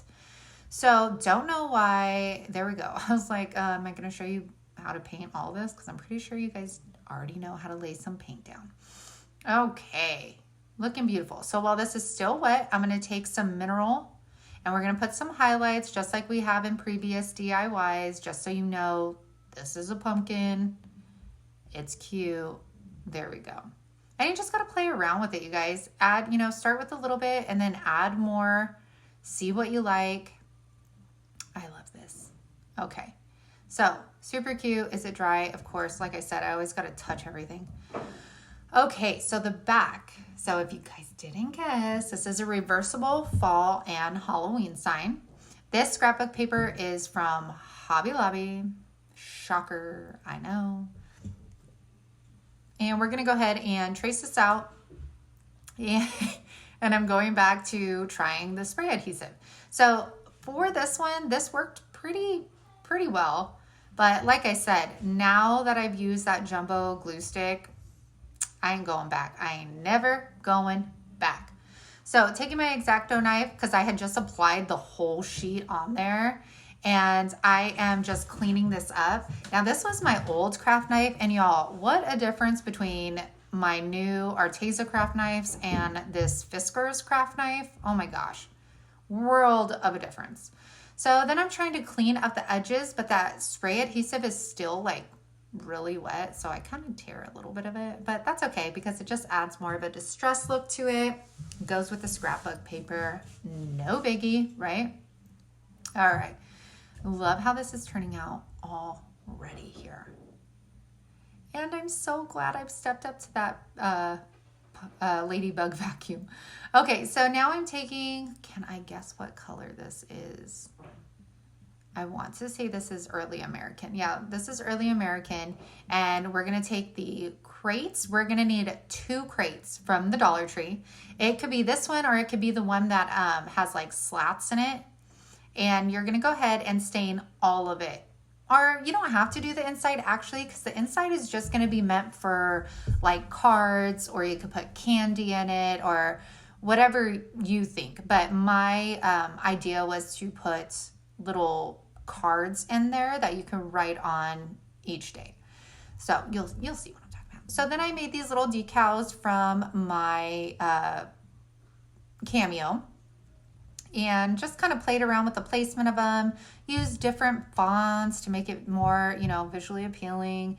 And then I'm going to go ahead and paint them, the little slats, different colors. So I chose white. We're going to stick with the stain. And then I believe we're going to take some orange. This is like a random Craft Smart like chalk paint I've had for a while. I don't even know what color it is. All right, now we're going to apply these. So it has little different sayings like pumpkin cider, hay rides. What does the other one say? I know it's something about donuts, but I don't know. You could also handwrite these on as well if you want to do this next year, of course. Handwrite them on, or what's some other? I don't think there's any stencils at Dollar Tree that are like this tiny, but you never know. They come out with new stuff all the time. Fresh pumpkin donuts. Oh my gosh, so good. We went to an apple picking farm, and they had the best pumpkin donuts I've ever had before, and they were so warm and amazing. Oh, I love it. Okay, so now we're going to go over to the Halloween side, and we're going to paint one of the slats black. And do I do orange or white? Or maybe we do a little bit of all. I don't know. Okay, so we do white. That's just acrylic paint right here. Oh, and then we do orange. There we go. Very festive, of course. I love it. And I'm not getting like super precise with this, y'all. I am just kind of going over. You can see it looks distressed. And then putting some other black cats. I think I do Witch's Brew. I really love this. I kept this one too because I just absolutely love how it came out and just how versatile it is. And of course that I can use it for 2 holidays or seasons or whatever you want to say. Okay, so now I'm making messy bows. I will go ahead and attach the bow making video like I said. And sorry, my dog is barking and my kids are running around like mad. So if you hear all of that, my apologies. Okay, so this one, I believe I show you how to do the bow. So I got some Dollar Tree ribbon, and then this ribbon came from Walmart this year. And it was so pretty. The orange color on this is absolutely gorgeous. I love the stripes, of course. And we're gonna go ahead and cut these in half just to get some thinner pieces. And when you're making a messy bow, it's really about preference because you can really add as much as you want. You could add as many different textures as you want. I mean, the possibilities with these are endless. You could put twine in here, burlap. I mean, I love, love, love making messy bows. I don't feel like I make them as full as they could be, but nonetheless, I mean, you can't ever make a messy bow wrong. So they're definitely a go-to if you're not like a master bow maker like me. Just make a messy bow and you're fine. Okay, so then I decided that we need some little dovetails in these orange and white ribbons. So we're gonna go ahead and do that. Probably should have done that before, but you know. All right, and of course I used my zip tie. If you watch my channel, I make all my bows with zip ties. It is just so much more convenient. It's way easier to do. And you could get zip ties, a huge pack at Dollar Tree. All right, so covering the middle there. Now what we're gonna do, you guys, is we're gonna get magnets. So magnets you could get at Dollar Tree as well. And I'm going to apply this to the back of our bow. And then I'm going to apply one to our pumpkin as well. So that there, our bow's on. And then I'm going to do the same thing with the fall bow. What are y'all eating down here? Sorry, the dogs are down here. Okay, so cute. I could take that off. Then I turn it around. And these magnets are so strong, I didn't even have to put a magnet on the fall side. So then taking a little clip, I'm going to put the clip up there just with some hot glue. And then we are going to put just a little clothespin on the fall side. I thought this kind of went with like our little rustic look over here. And then, sorry guys. Okay, so now we are going to put some magnets on the, I just doubled these up and then we're gonna put them on the crates. Now, like I said, these magnets are strong, so I didn't even have to put double on the other side. So as you can see, it sticks, it sits up. So there, see how I doubled them up and then I'm just going to apply it with hot glue. And then we're going to take the crate that we're going to use for the Halloween side any day now. Okay. So I put bigger magnets on this side. And the reason I did that is because now I could just attach the crate on this side. And then it sticks to the opposite side. Does that make sense? Does that make sense at all? So look, then you switch it around. Now it's fall time. It's fall, y'all. And we stick our little fall bow on there. We stick our little crates and voila. Or you can keep the other crate on the back side too, which is what I did.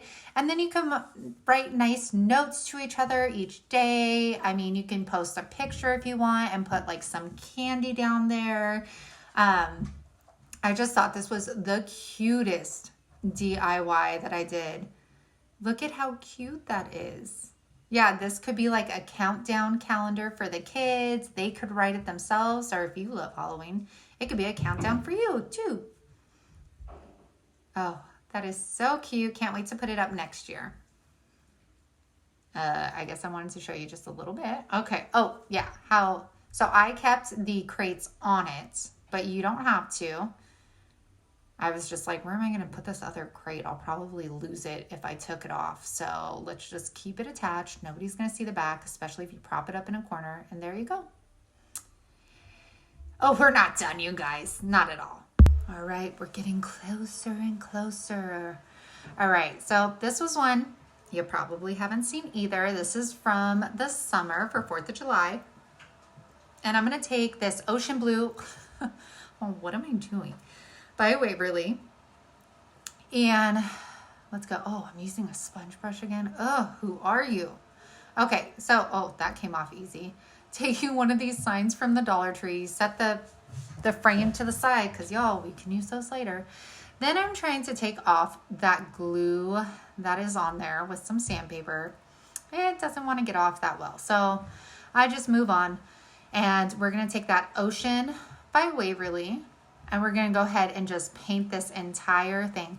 Now this would have looked super cute if we just left it and then showed all the checkered print on the side, but I didn't. So we are going to obviously put 2, maybe 3 coats of this on our box because obviously it's not covering whatsoever.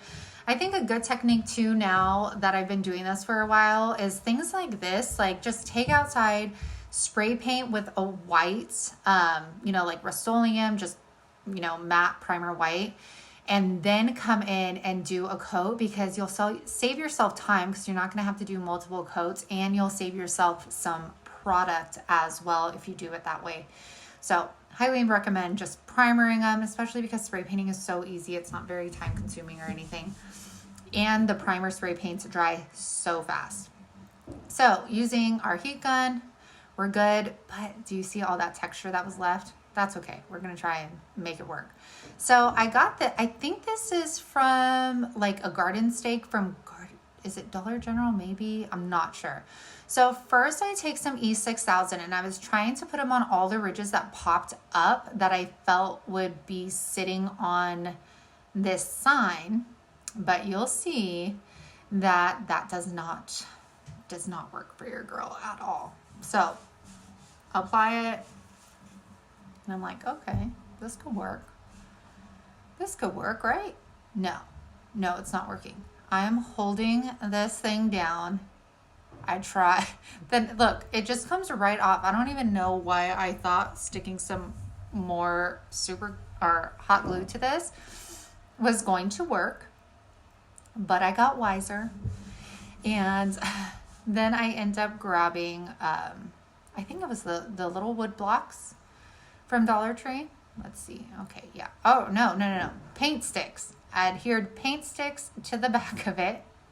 I was gonna make this work, okay? And then I applied that. Now I'm gonna apply some hot glue to my painter sticks and then apply it to, oh my gosh. This sign did not want to give me any grace. Okay.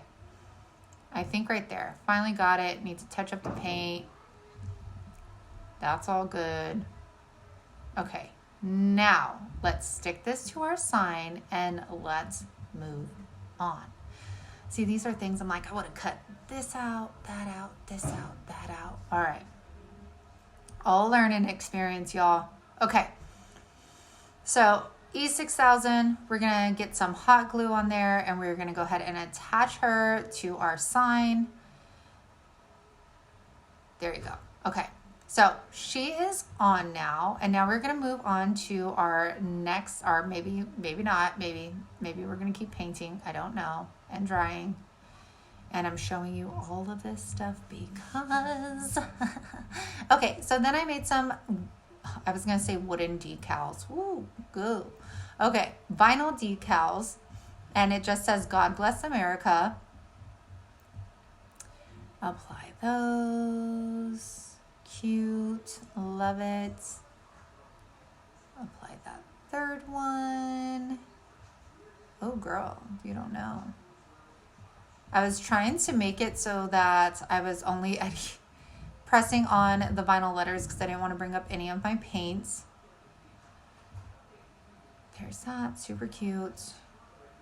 I really do love how this one turned out. I was very proud of myself for making this one and some other ones.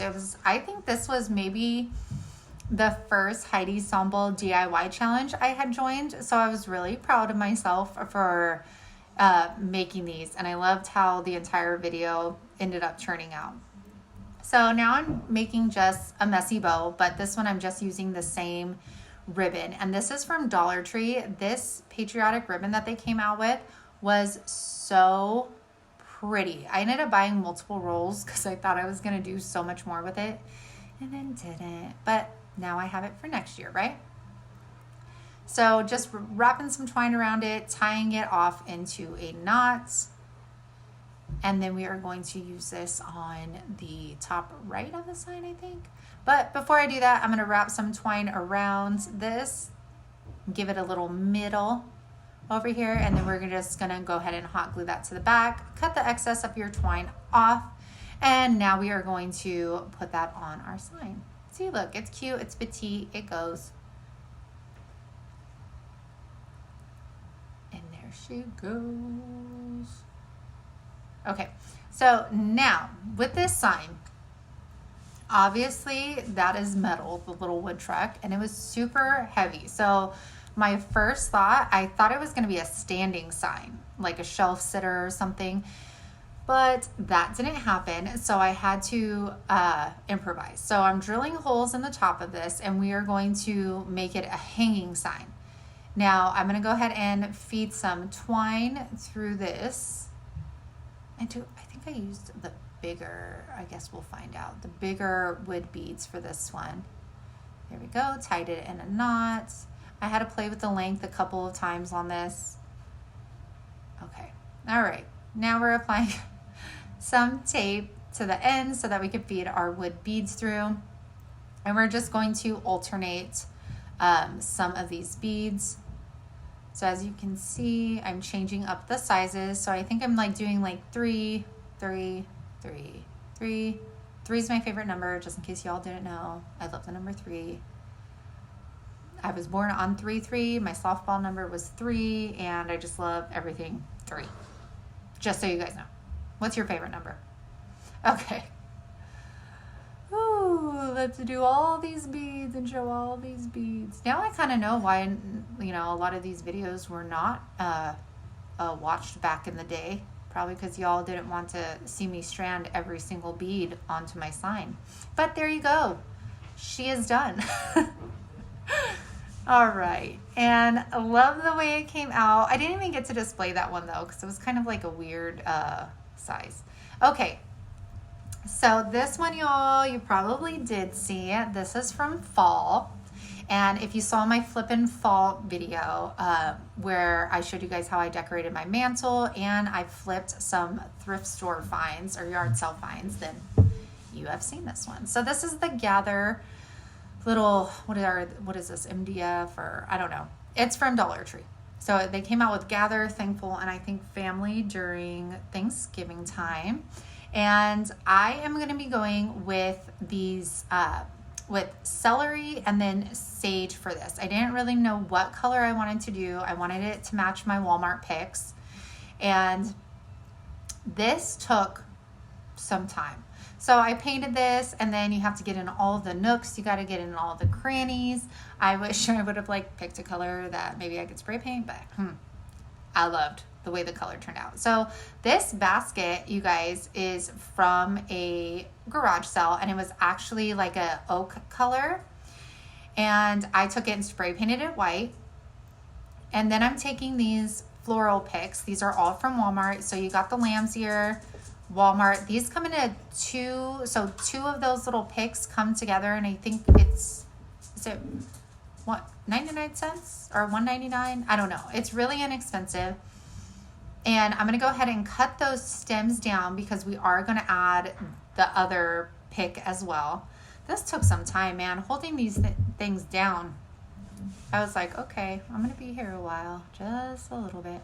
Okay, so now we're going to kind of deconstruct these picks because they were way too heavy to just put the whole thing on there by itself, because that was initially what I was planning. Yeah, go through these. This thing, it was like all mildewy and weird, so make sure you check those out. So anywho, yeah, I was planning on using the entire pick, but then everything, like I said, happens for a reason, because I ended up, I think, only using 1 pumpkin out of it. So we're going to go ahead and piece all of these together. So I get this little hay. This isn't hay. This is, I don't know. And I don't know what I'm using over here. Okay, these pumpkins, oh, they were so, so pretty. And then these are like little sticks, twigs, of course, Hank's all up in the business. Yeah, honey. All right, now we're taking some Dollar Tree ribbon. As you can see, I finished the arrangement on our basket here.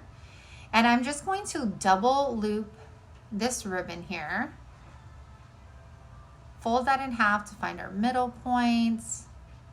And then we're gonna cut the excess off. We're not gonna have any tails on this. And then where do I go? Here I go. How to get a zip tie. Okay, so super cute. What you gonna do, girl? Cut some little slits in the sides. There we go. Apply our zip tie. I like these mini zip ties. I sold these for my husband's toolbox. I don't know. He probably got them at some hardware store. I don't know. But you could get zip ties at Dollar Tree as well. They're just going to be longer. You just have to cut more of it off. All right. So now we're going to fan this out. Super cute. Just like super basic bow. And that's all I wanted because the bow didn't need to be over the top. I wanted the gather and the greenery and all that stuff to really be the statement here. So now we're going to apply that with some hot glue. There you go. And it's weird because both of the loops didn't even really show, but that's okay. And then I'm going to just get one of those pumpkins and we're going to put that right smack in the middle of that bow. And this turned out stunning. It's so beautiful. Love it. But we're not done because we have to put that gather on there. So let's let that dry for like an hour, any day now. I feel like I'm frozen. Am I no, I see me moving. Okay.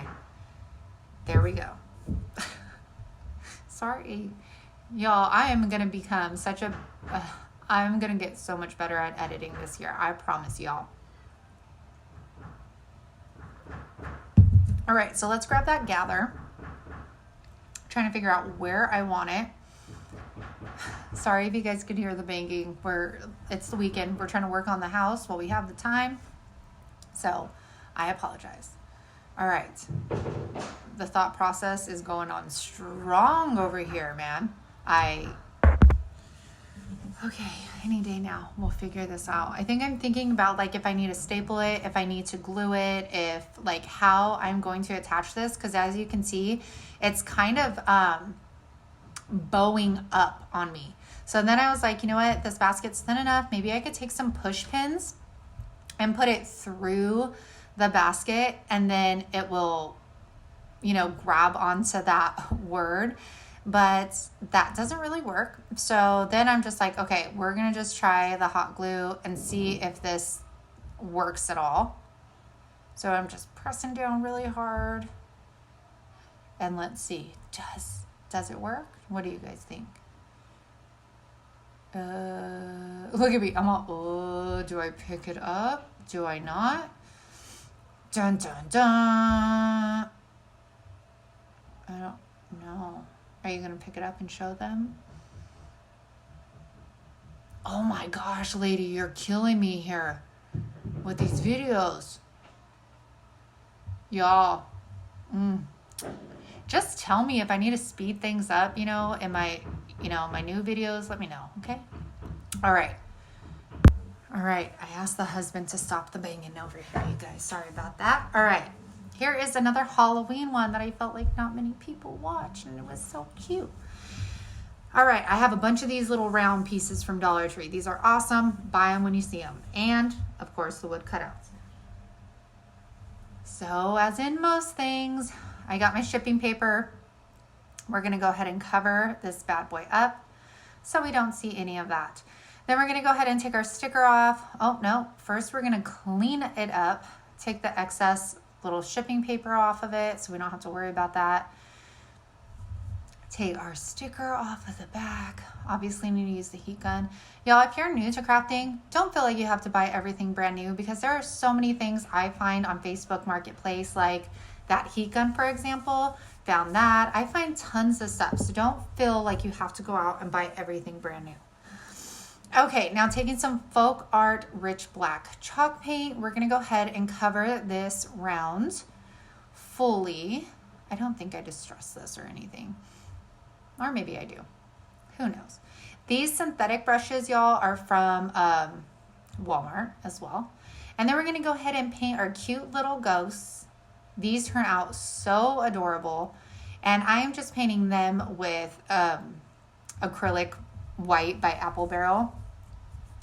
And we're gonna go ahead and cover these little girls up. These are so cute. And then of course, get some Waverly Antique wax. I feel like I just bought another bottle of this. First, I didn't use it at all, and now I use it all the time. Okay, we're gonna go ahead and take this really cute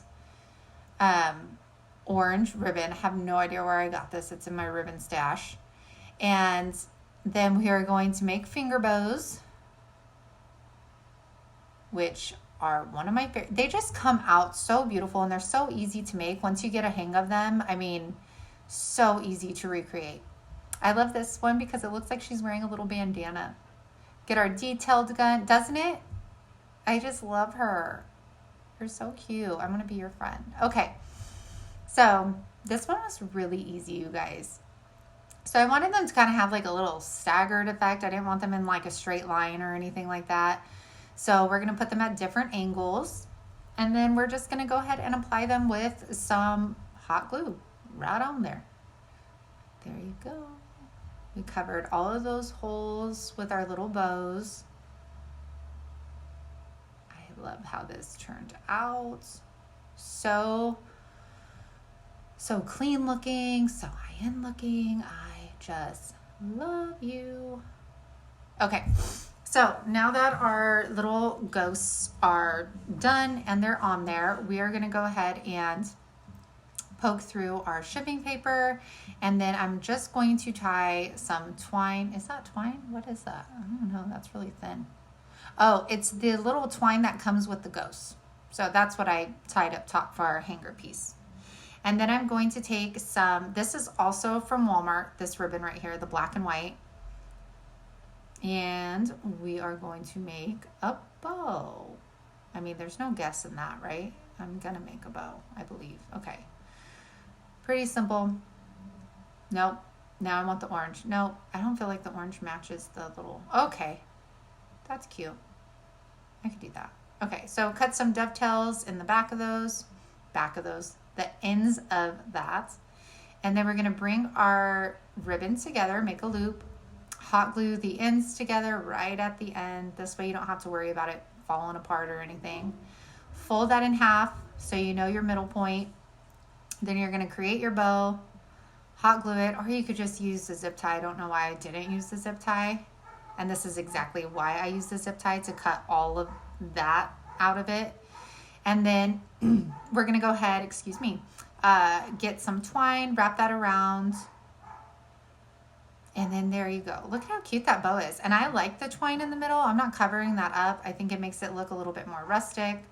I like it in the middle. Yeah, the middle. Okay, there we go. Good. And I also kept this one too.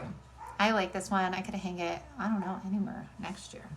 Or prop it up somewhere. I don't know. Okay, and then I made this Hey Boo vinyl decal. And we're going to put that right on the bottom. And then you have yourself the cutest little Halloween round sign. You could put this on your front door. You can put this anywhere in your home, and it would be absolutely adorable. Look at how cute. Hey Boo. I love it.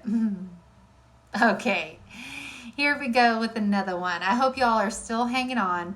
All right, here's another Christmas one. I made this in Christmas in July. And I'm just taking a piece of wood that I had in my basement, taking some Jacobian stain, which is one of my favorite color stains, and we are going to take a microfiber cloth, and we are just going to apply the stain. When you're applying stain, make sure you go with the grain of the wood here, and you're gonna get the sides, you're gonna get underneath it, you're gonna get in the back of it, everything. I want my pieces to look like a finished product. There are some people that prefer not to waste their stain on the back of signs and such, but I just can't. That just seems so unfinished to me. I'd rather use just a little bit more product and finish that off here. So you're gonna let that dry overnight, and then you can move on to the rest of this. So I got these little, well, this is, sorry guys, a vinyl decal that I made. Days Until Christmas, and I believe the fonts are the Skinny, and then Christmas is About Love, probably. Those are like, I swear, the only two fonts I use. Making sure it's straight. Over here is straight. Yep. And this is so, like, this one was so easy, you guys. Again, if you have like a little Etsy shop or business or anything like that next year, so easy. You can make a lot of them at the same time, especially if you only give, you know, a couple wood stain options so that you're not like going crazy. But definitely worth making because they're very easy. All right, and then we're gonna take our, well, I'm taking the heat gun and I'm just applying it just to kind of activate the adhesive on the back of it, make sure it's gonna stay on there. And then we're gonna take this little wood piece. This is from Walmart. Like I said, they come in about a 6-pack.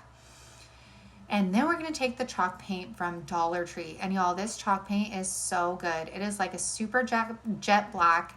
It works very well. I'll be coming out with an organizational like pantry video, and I'm gonna use this on my pantry and it works great. So pick you up some if you see it. Okay, and I like that it's a smaller bottle because I feel like chalkboard paint comes in like the huge cans, and I'm not gonna use that much chalkboard paint. Okay, so we're gonna paint that all around, get the rims of it or the sides of it, and then I'm gonna go ahead and just speed up that drying process. And then we're gonna apply it, and then you got yourself a little chalkboard to write the days on. I left my ruler there so I know where to put that back down. There you go. Perfection. Love it. And then we are gonna create, or do I probably put the, no? Okay. So we're gonna do the bow first. I'm gonna cut 2 sections the same size. Or I do tails, so probably 3. I don't know. Okay. So I always make my bows pretty much the same way, y'all. Let's cut dovetails in it. I don't know why I did that. Okay. So you got your dovetails, and then we got the top of the bow. So I always fold my bows in half. No, see, I do have 2 pieces. Okay. Fold them in half, and this is to find our middle point of the bow. Then I overlap the bows in the middle. And I always make sure the 2 pieces are overlapping just a bit, just so you make sure that you get all of that in your zip tie and they're not gonna like pull out or fall out. So then I'm gonna cinch these together, like almost pinch. See how I'm pushing it in there. Then I'm gonna take my tails, pinch that together, attach it to the underside. It's not really the back. It's kind of like I'm putting it underneath the bow. And then we're going to take our zip tie here and zip tie that off. I like using zip ties because you can play around with the bow before you really tighten that zip tie to see if it's even or if you need to adjust it or whatever it may be. And then once you figure out like you got it where you want it, then you could tighten it off and you're good to go. It's not going to go anywhere. And then you're gonna, I don't know, I always do this. I always fluff the bow out first, and then I end up turning it around and then scrunching it when I cut off the back of the zip tie. This like bow came out pretty darn perfect. And I think this ribbon, y'all, is from Hobby Lobby. Okay, yeah, that bow came out pretty darn good. Okay, super cute. Are you gonna put, yeah, I was like, are you gonna put anything in the middle of that bow?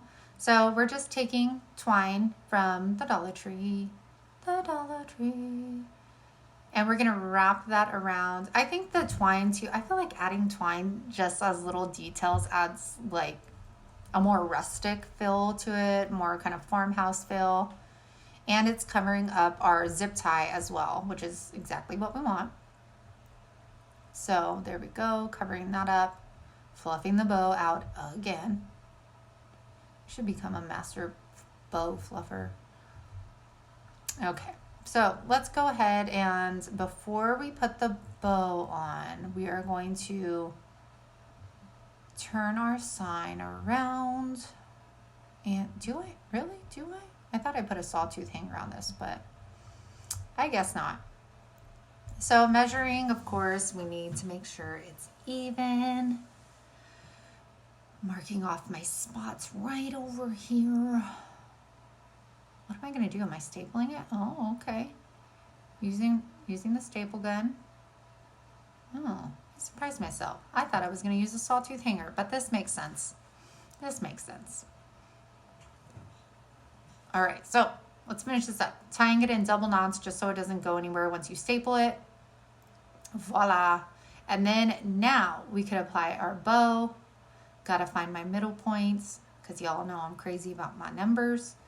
And then I'm gonna hot glue that right there and we're gonna be done. Super cute Christmas sign. These would make super easy gifts, super easy sellable items in your shop, and are just decor for your house. I don't know what I'm doing here. Now you're getting crazy, girl. Now you're getting way crazy. Yeah, okay. We get it. You're a master bow fluffer. All right. Super cute. Hope you like that one, you guys. That was one of my favorite ones that I don't think many people got to see because it was an older video. All right. We're getting closer. All right. This one was pretty recent and I think a lot of you saw it. This was the faux wood sign that I learned from Peppermint Cactus. I took a Dollar Tree sponge, cut it in half, and y'all have to watch her video because I probably suck at explaining this, and her stuff is like epic, okay? Like epic. I need to practice a lot more, but first time, I don't think I did that bad.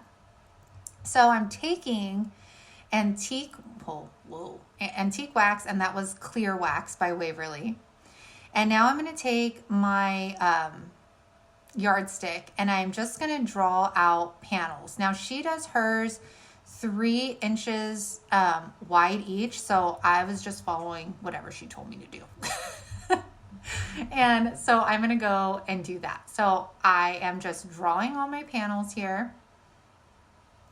And I don't cut or anything. Like I'm just drawing these straight on. I probably should have used maybe a Sharpie too. Who knows? Okay. What are we going to do now? Okay, so she uses her acrylic fingernails to punch like these little holes in her. This is just styrofoam board, y'all, from Dollar Tree. I didn't have nails, so I'm using the top of this chalk marker to make holes so that it looks like knots in the wood. Now, we're going to take the sponge. Again, remember, this is my first time doing this. So if I can do this, you can do this. And again, like I said, watch her videos because she is way better at this. So I'm dipping it in the clear and then I'm dipping it in the antique wax and I'm kind of like dabbing. I don't know. And then we are going to start. So let's see. All right, let's do this here. Okay, so I'm going to start from one end and you just really just press down on it. I explain it so much better in the original video, but I'm pressing down on it and I'm sliding it over and then I'm trying to make sure that I get a good amount in those little knots, but you could see that I'm not covering the entire thing. I'm just lightly going over this, pressing down with my 2 fingers on that sponge. And I went really light with this because I was scared. I didn't know how this was going to work out because she has some crazy wood stain. Like you just, to even understand what I'm saying, you need to go check out her videos. And I'm going, and we're just going to keep doing this throughout the whole thing and just make sure that you really get the those knots so you can see the definition. But you could already see just in these 2 little panels that I've done, it looking more like wood. And I mean, y'all, for getting some styrofoam board and doing this, it's pretty awesome. Like it's pretty darn awesome. And I really need to practice doing this. I need to watch more of her videos because I think you could do some really amazing stuff with this. And it's inexpensive, especially with the cost of wood going up. This is definitely the way to go. So am I going to draw another line up there? What you doing, girl? I don't know. Okay. So see how I got in the knots right there? You just want to give them a little bit more definition. All right, then I'm going to cut the top off. She uses a straight razor blade to do it. She says it just gives you way cleaner lines. So there's a suggestion. And again, all of these videos, y'all, are going to be down in my description box. And if you guys are enjoying this video, remember to like, remember to subscribe, because I will be back in the new year, and I promise I'll be better at editing my videos. Pinky promise. Okay, so here's this, and I made the decal from my Cameo. Cameos can cut larger than 24 inches, and that's why I love it so much. So made this on my Cameo. And it's going to say, we're going to be the greatest love story this town has ever seen. And I made this because we found out we were moving into our new home, and I just thought it would be like the cutest saying for a new house and a new town. So just applying that decal there, and then we are going to put that on the bottom. If I did any fonts or anything, you guys, all of that stuff you can find out in the original videos. In the description boxes will be all of the information that you need, like what paint I used, what products, all of that stuff. So make sure to check out the description box down below. So we're gonna go ahead and do this. And then after we are done, y'all, that was it for this sign. And again, go check out Peppermint Cactus, because she'll blow your mind with what she can do with these foam board, faux wood pieces. Like it blows my mind, y'all. Oh, and then this one I messed the N up, so then I had to cut just an N off and place it on there. So here we go. Do you guys like how in the background on the right I have like a skull for Halloween, and then I have Christmas stuff, and then I have Christmas or Halloween pants on? Whoa, girl. You don't know where you're at. Okay, so there we go. And you guys have to check out this video, because all of the stuff that I made for this video came out so amazing, and I cannot wait to put it up now. All right, do I show you? I don't know if I show you it on the mantle for you. Okay. Oh, you smell him? Sniff him out. He's there somewhere. I think he smells you.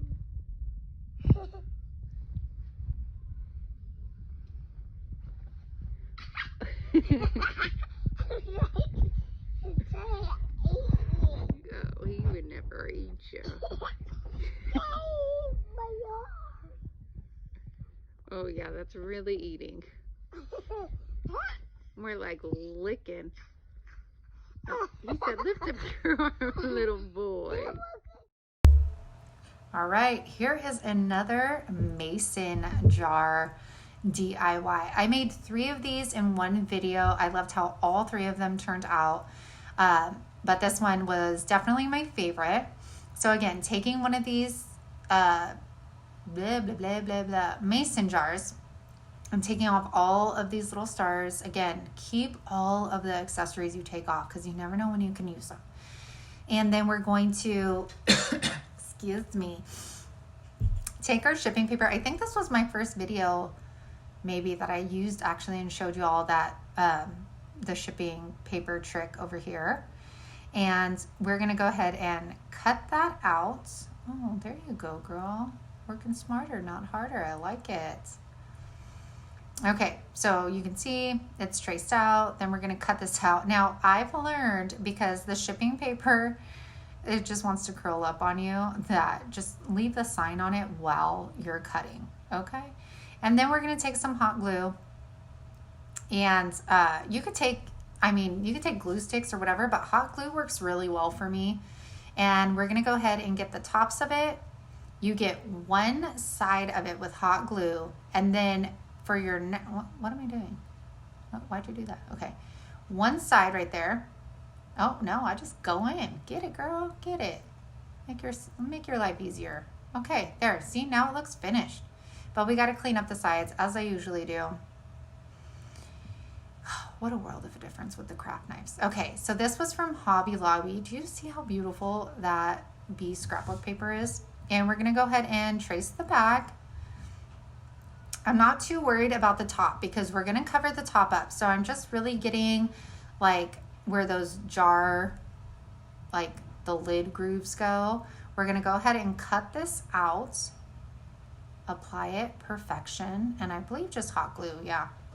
Hot glue. This was like a thicker scrapbooking paper. The hot glue worked really well with it. Yes, girl, it's cute. Look at how shiny it is. I absolutely love it. All right, so let's glue that down. And then let's move on. Oh, this is a weird angle. This is a super weird angle. So now I'm taking this black fabric. Oh gosh, I'm a mess. And I don't know what I was thinking. I think I was thinking like if you were making this for an actual mason jar, you know how you cut a circle around it if you like do canning and stuff? I don't know. It was a mess. And then obviously my video acted a fool. And then I just wrapped some twine around it and then just kept wrapping some around there. And then we're going to glue that off. And then we are going to just cut this kind of in a zigzag so it looks not weird like that. And then I'm going to take some wood letters and we are going to put Let It Be. But I didn't have, so these wood letters only come with the 26 letters and nothing more. And I didn't have enough letters to write or to put B on there. So I found this on Google Images, I think it was. And I made a stencil of it. And like I said, everything happens for a reason. Happy mistakes. Well, this wasn't a mistake, but you know, you're picking up what I'm putting down. Like I didn't have the letters, but this turned out way more beautiful than I could have imagined with this decal being used. Oh, forgot the little booty. There we go. And then we are going to use our measuring mat as a guide. And we're going to go ahead and stick on with some hot glue these wooden letters. Y'all, when you find these, pick them up and pick up several bags because like I said, there's only one letter in each bag. Not, you know what I'm saying, one of each letter. And look it. And then I forgot to poke the hole. So put the twine back in and look at how beautiful that turned out.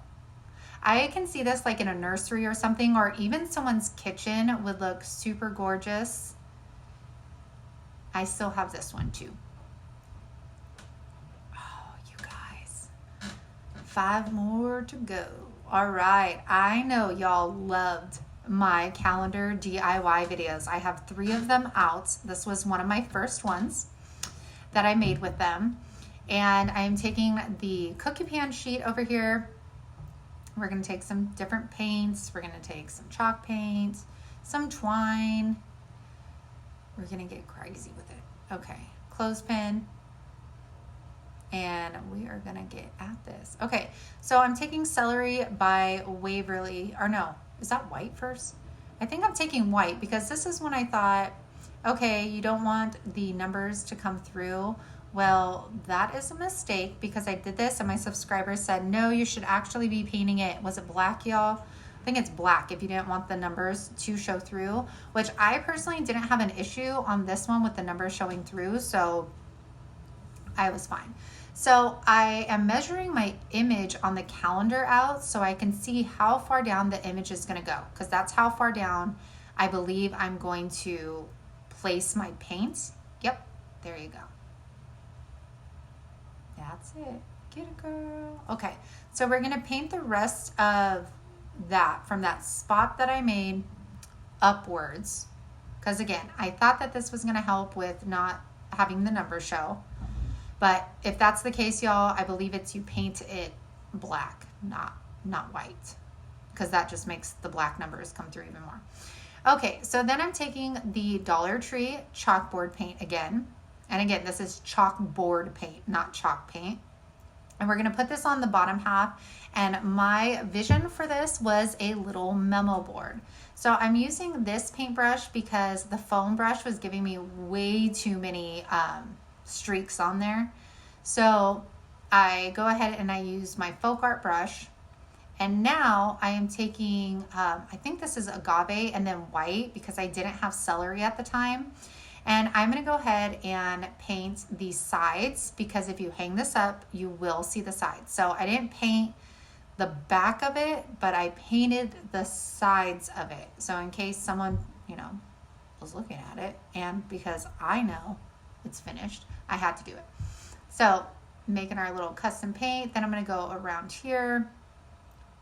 Now I painted the inside by the white. I didn't care if this paint was going to get on the white because obviously we were covering it up with our calendar image. So that wasn't really a priority when getting the inside right here. Now I'm curious because I don't remember what I did with the black chalkboard paints. Let me see. All right, come on, girl. What was it? I'm like, do I tape it? Oh, you can daring, girl. Oh, I know why. Okay, so I do just line this because we're gonna use some twine to cover up all of like the paint on the rim and everything. All right, it's coming back to me now. It's coming back to me, y'all. Okay, so, all right, get some clean lines there. I'm not mad about that. I like it looking all finished. Okay, so now, of course, I want to save. You guys know I save. Save. Your girl's always trying to save some money. So I'm going to go ahead and put this in a little plastic container from Dollar Tree, and we're going to save that for if I need it for something else. And I want to show you this in like, I feel like slow-mo. These jars are really good for extra paint if you like to make your own paint colors and stuff like that. But yeah. Okay, so any day now. Great. We see that you save paint. Now, let's move on. Oh my gosh, you're killing me, Smalls. Okay, so now we are going to get our calendar. Let me know, did any of y'all's Dollar Trees ever come back out with the calendars? We have tons at Unicorn Dust Designs for giveaways that our amazing subscribers have sent us. And I'm saying us as like a community of, subscribers, me, all that stuff. So look out for those in the new year, especially now that I'm in my house. I actually have the time to do it. But yes, we have a lot of calendars to give away this year. So we cut our image out, and then we are going to go ahead and now, I don't know, measure it probably. Yep, let's measure that so that we can make sure it fits our cookie pan sheets. And this one I still have too. It was hanging in my kitchen before we moved, and I didn't actually use it though. It was kind of more for decoration. But I love the way it looks. I love the green that was used. This will actually go with all that. Like, the candlesticks I just showed y'all and that faux wood sign. If you watch that video, all of that stuff is like this celery sage color. All right, so that is on there. We're going to take some Mod Podge and I'm going to tape off the chalk paint because I don't want the Mod Podge getting on my chalkboard paints. I don't want that. So we are going to go ahead and tape that off. Oh, I made that way too far up. So we're going to paint that white because I don't want that showing through. And then we are going to take some healthy coats of Mod Podge. Just make sure they're thin and they're even so that you don't have a bunch of bubbling up on you when you apply this. And there we go. And then I'm taking, this is just like a little scraper. I think this came with like my iPhone, like protective cover thing. I don't know, you guys. There's so many scrapers out there. So I'm just trying to push out any of those bubbles. You guys could also probably use, now that I know I love it, is glue sticks. But I use the Mod Podge because I am going to Mod Podge over it. That way we have some longevity here. And I Mod Podge over the chalk paint too. Or no, I guess I didn't Mod Podge over it. Okay, well, you got me. All right, so now we're going to get that. I think this is the sisal rope. Is that what it's called, y'all? This one's from the hardware store. The one that, when you touch it, sometimes it's like pokey, that stuff. We're going to go ahead and frame this out. And now when I move down to the bottom, I definitely am going to cover up the, the line where the calendar and the chalkboard meet. In this, in the video, it looks like pretty straight and good, but I don't know why. I didn't like it. I wanted to cover it up. So I'm going to bring over this twine and cover that up. Now, as you can see, you're going to see the ends of where the rope meet. So I like how I'm pointing to my camera, like you guys can see me talking to you. Okay, and then I'm gonna take these push pins or thumbtacks from Dollar Tree. They're gold. I actually used these in a recent video. They're really good for just adding a little bit more detail. And I'm gonna put them over where those seams are in our rope over here. So I'm like having a pretty difficult time here because I kind of like bent them at a little bit of an angle so they'll kind of like hook in. Do you see that? Just adds more detail to it, I think, and it also hides those seams, which I could not have. And then we're gonna add this twine rope, whatever it is, to the back, and we're just hot gluing this on, and then we're gonna probably put, I think I'm gonna do it. Oh look, it's my old Sure Bonder. It finally went out on me. That thing lasted forever. Yeah, and then put some over, just so we know it's not going anywhere. There you go, let that dry. And then I'm taking my clothespin. You could get tons of these at Dollar Tree. And then we are gonna go ahead and brush that on. See, this is when I started using antique and I was like, I don't like how this like applies. And now I use it all the time. So you wanna get on the insides, outsides. You could also just use it, I don't know. It would have looked good just natural wood color too, since the image is light, but I don't know. Just want to take an extra step, I guess. So go ahead and let that dry. Use your heat gun, dries fast. And then we're gonna hot glue that over to our side right here. I was like, where do we want to put this? Because we want it to hold the chalk. And yep, we're gonna put that on the side. I need to hot glue this back on because when I moved, I kind of just threw it in a box and it finally just came off. But it didn't rip the paint off, and that was surprising, but I think it's because we put Mod Podge over it. Okay, and then just make sure y'all, look at how cute that is. I love it. Just make sure to season that chalkboard part, okay? Because look at what I do, okay? So I write on it right away. But then when you take it off and your chalkboard isn't seasoned, do you know what happens? It stains your chalkboard. So when I go to take it off, I'm like, oh, I'll go ahead and write something else. And then I'm like, oh crap, I should have seasoned this. So then I go over it with the chalk. And remember, you season your chalkboard because chalkboard paints or chalkboards themselves are very porous. So when you write on them, that's why sometimes they stain and then the letters, the words don't go away. So let's see, watch. I think I show you right here that the hello is still there. I'm pressing pretty hard. Okay, well, there you go. So here we go. Blessed for our family. Simply blessed for our family. Look at how cute. That stayed there in that spot for a long time, and I just love the way it looked. So cute. More calendar DIYs, y'all, on my channel, so make sure to check them out. There's 3 of them. All right, we're winding down. Let's see what's coming next. Okay, this DIY was so popular on TikTok and on Pinterest. It just absolutely blew my mind. So at the time of making this, I got these like metal trays from Dollar Tree. And seriously, the day I made them, I was sitting on my couch after I was already done, and I saw Barb from the Shabby Tree make them. And I was like, oh my gosh, it's gonna look like I copied Barb from the Shabby Tree. But I swear I didn't see it until the night after. But either way, we both did something different.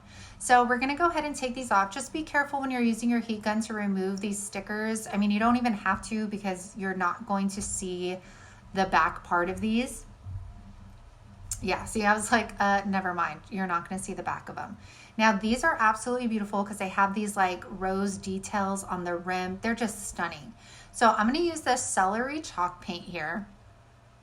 And we're going to go ahead and brush this. I don't care if it covers the whole thing. I wanted you to be able to see those details on the rim of this tray.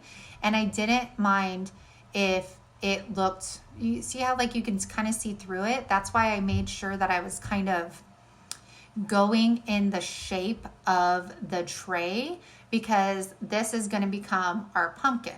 So just like you've seen me paint those previous fall pumpkins in those different colors, we're kind of going to do the same thing with this tray. So we're going to paint all three of them. There we go. Just going with the shape of the tray here. Super, super cute. Love it. Okay, now I'm taking a silver by ARTEZA and I'm making those shadows, putting some definition in there. And remember, these are just inspiration. You can do any color you want and this will look absolutely gorgeous. All right, there we go. I might do like a blue or a cream colored one next year. I don't know. I guess we'll see where I'm at. Okay, so we're gonna put these together. I'm trying to make sure that they're even. And look at, oh, you are so cute. Okay, so placing hot glue on the two bottom ones. Get a good amount on there. And these adhered so well. I still have this. I could not get rid of this, of course. Everybody laughed because I said, this ain't your grandma's pumpkin. Okay, so that's attached. And then we are taking this little wood stem thing from Dollar Tree.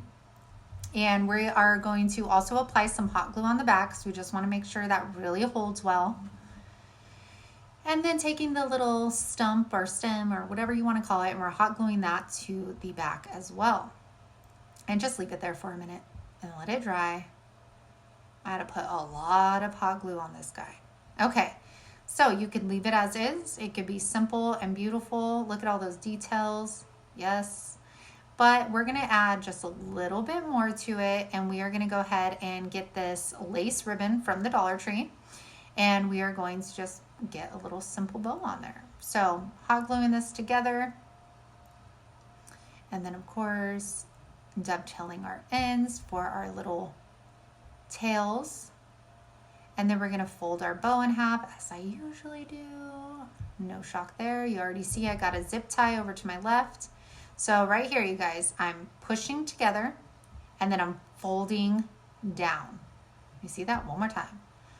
Pushing together, folding my sides down. Okay, there's your bow. And then we're gonna take our little tail and we're going to put that on the back. And you're just gonna kind of pinch it into there, into that groove you already made. There you go. Very cute. Now, oh, are you not gonna use the zip tie, lady? Let's see. And sometimes you don't have to use a zip tie. Like this one, I think I'm just gonna wrap with twine. You hold it and you just start going. There you go, yep. No zip tie needed for this one. So cute and so very easy, and just adds so much more detail to a rather simple project. So we're gonna go ahead and put some hot glue, finish this off. And then we are gonna do that other strand as well that we have hanging up here from when we started. Hot glue that down using the Surebonder detail gun. And then we are gonna go ahead and apply that little cutie to the top of our, of course I have to fluff it. Fluff, fluff, fluff, fluff, fluff. There you go. I love this. I just couldn't believe how popular this DIY was, and it's so simple, and I think that's what makes it great. But look at those details on the sides of those trays.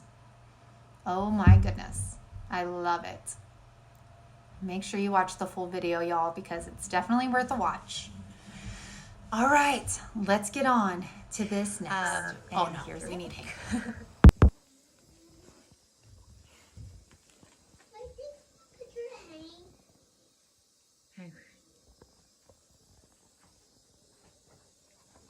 Say hi to everyone, because they love you so much, honey. Oh, dear Momo. Oh. All right, getting there, y'all. Thank you guys for hanging in there with me for this big mega video. This was my first time doing a voiceover on one of these huge videos, so you could only imagine. Okay, so we're taking one of these. I actually found, I think it was like 3 of them at a garage sale. And I think it was, I don't know if it was $1 for each of them or $1 for all 3 of them. But we're going to take this little, what is this, you guys, a tray or something? And then we're going to take the family sign. We're going to take some greenery from Walmart. So the sunflowers, and then I think were those eucalyptus things. We're going to spray paint this in flat black by Rust-Oleum. And I'm going to get all around this. I don't do the back. And I don't end up doing the sides on this because I really love, I have it right behind me actually. I really love the depth that it added to the basket. So I ended up leaving it. I thought about it, but no, I left it. So then we're going to go ahead and take the twine off of the family part here. And then remember in the other video, I painted the gather. Well, this one, I take it outside and I spray paint it white. So now we have our basket. My throat's starting to get scratchy, you guys. 2.5 hours of talking has really gotten to your girl. So we're going to go into the back and I have this floral wire here. And I'm going to try and loop it in one of these, is this wicker strands? I don't know. I'm trying to loop it through the basket because I want to hang this up on the wall, but I don't want this wire to show. And I knew I didn't want like twine or anything like that to show. I just wanted it just as is. So I get this floral wire, I get it through, and then I'm going to twist it really good. Just keep twisting. Make sure you're doing this tight as well. And you guys can do this with a lot of different baskets. Just go to your local thrift store, Habitat for Humanity, whatever it may be, because they sell like the smaller versions, you know, like the TV tray kind of ones. I see those at the thrift store all the time. They're just going to be on a smaller scale. So we're going to do the same step for the opposite side, making sure, remember, we don't want this wire up. We want it directly in the back of this so that so it won't show when we hang this piece up. So finding another small section, we are going to go ahead and loop that through. I'm done there, tighten it off, and there we go. Awesome. Okay, see how it goes up, but you can't see any of it. All right, now what are we going to do next? We are going to move on to les florals. So I did the florals first because I felt like the florals were going to play a huge part in where I placed the family sign. So these are from the Dollar Tree, Dollar Tree. These are from Walmart. And I think they're about $3 and you get a pretty decent, what do you call it? Pack of these. I think it's like these 2 or something like that. And they're beautiful, beautiful. And keep in mind, you guys, if the leaves aren't facing the way that you want them to, they do move around. Okay. So all you got to do is see how I'm twisting them. Just got to twist them and then they won't be like backwards. So here we go. We got these. I'm taking some more floral wire and I'm just looping, putting it through the basket, just like we kind of did on the top. And then I'm just going to twist those really good to help secure those in place. That's what's nice about these baskets because you don't really have to use that much hot glue or anything like that. So do I try again? What just happened? What just happened here? See that? The one on the right felt like it was like missing. It was like skimping out on some leaves there. So we're just going to have to piece a few together. I guess I'm giving this another go. Don't know why I feel like I have to use the pliers, but you know, why not? There you go. Cut that off. And then we're going to have to attach that to a couple more spots on the florals so that when you hang them up, they're not coming off at you, you know? And then cut that bulk off. There we go.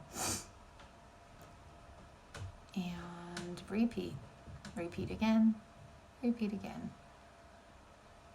There we go. All right. Hopefully you guys do not have to watch this forever of me putting these wires on here.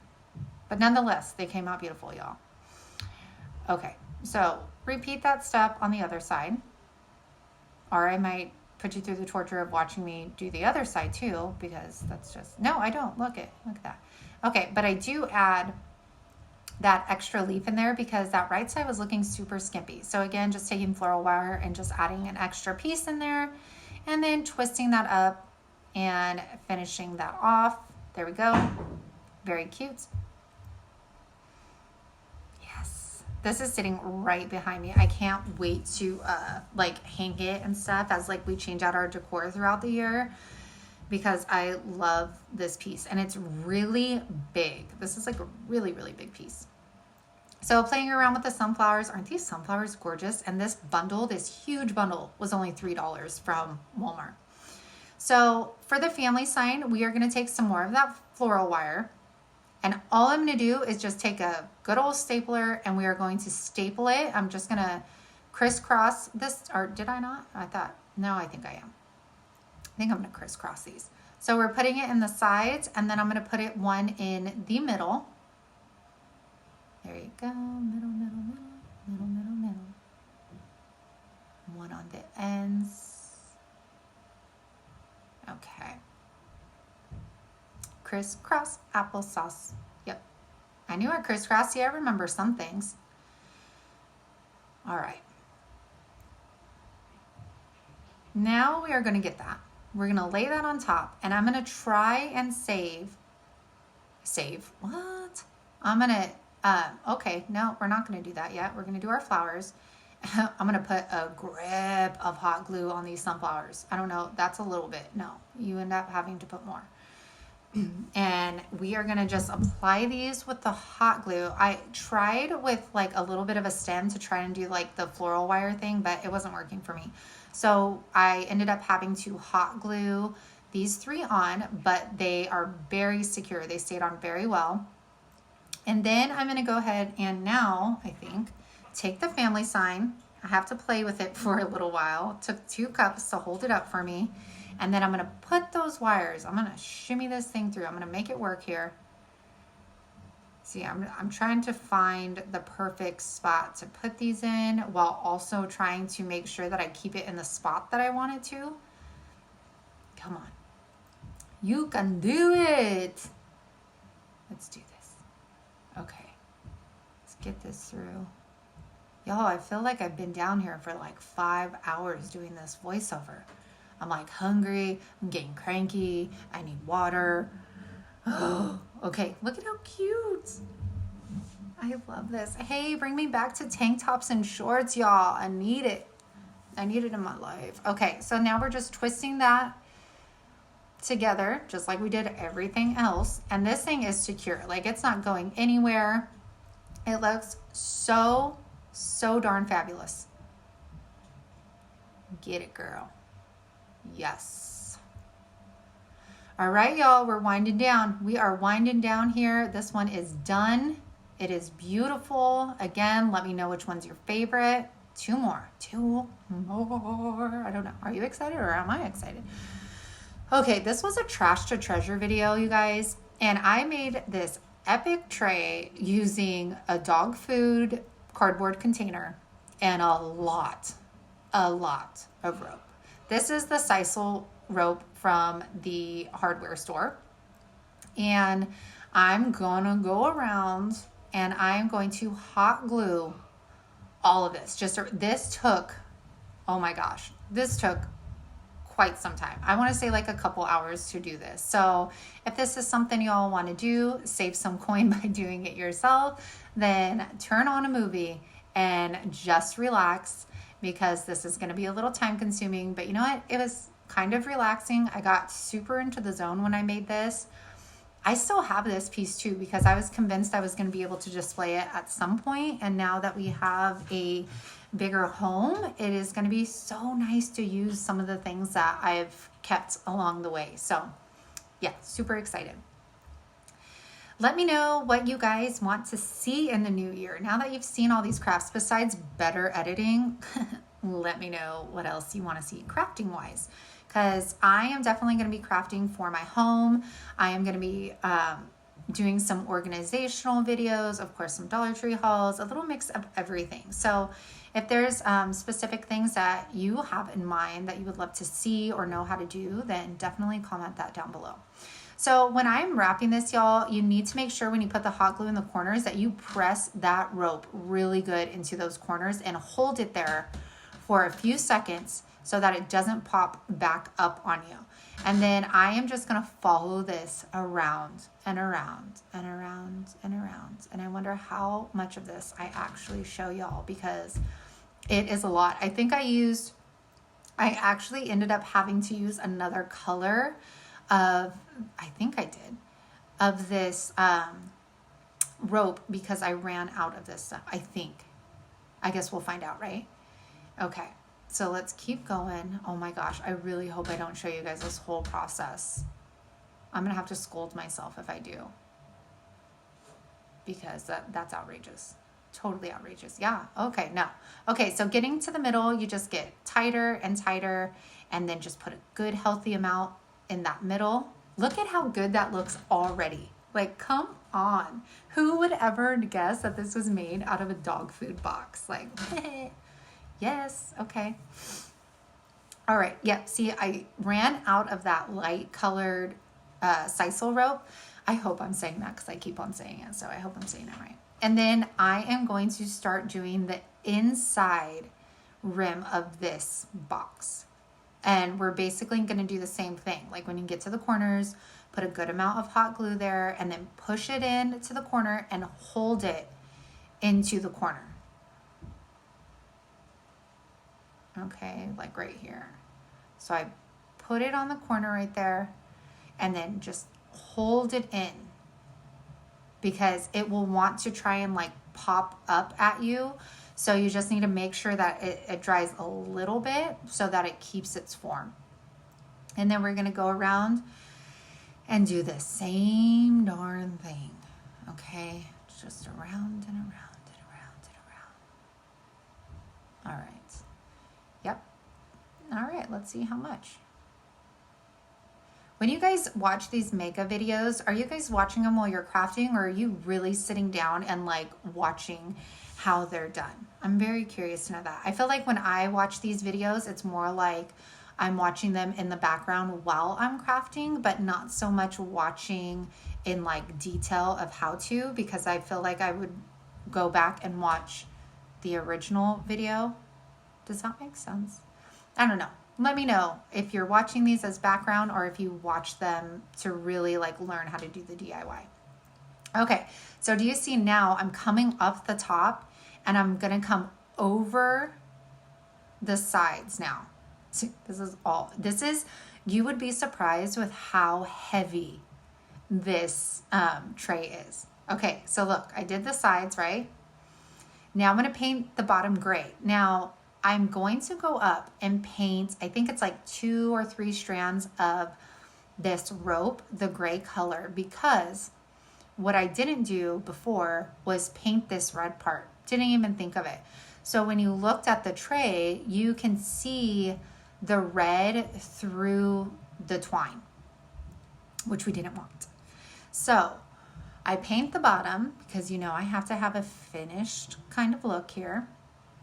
And then see right here, you could see red. So I decide, you know what? I can make this two-tone.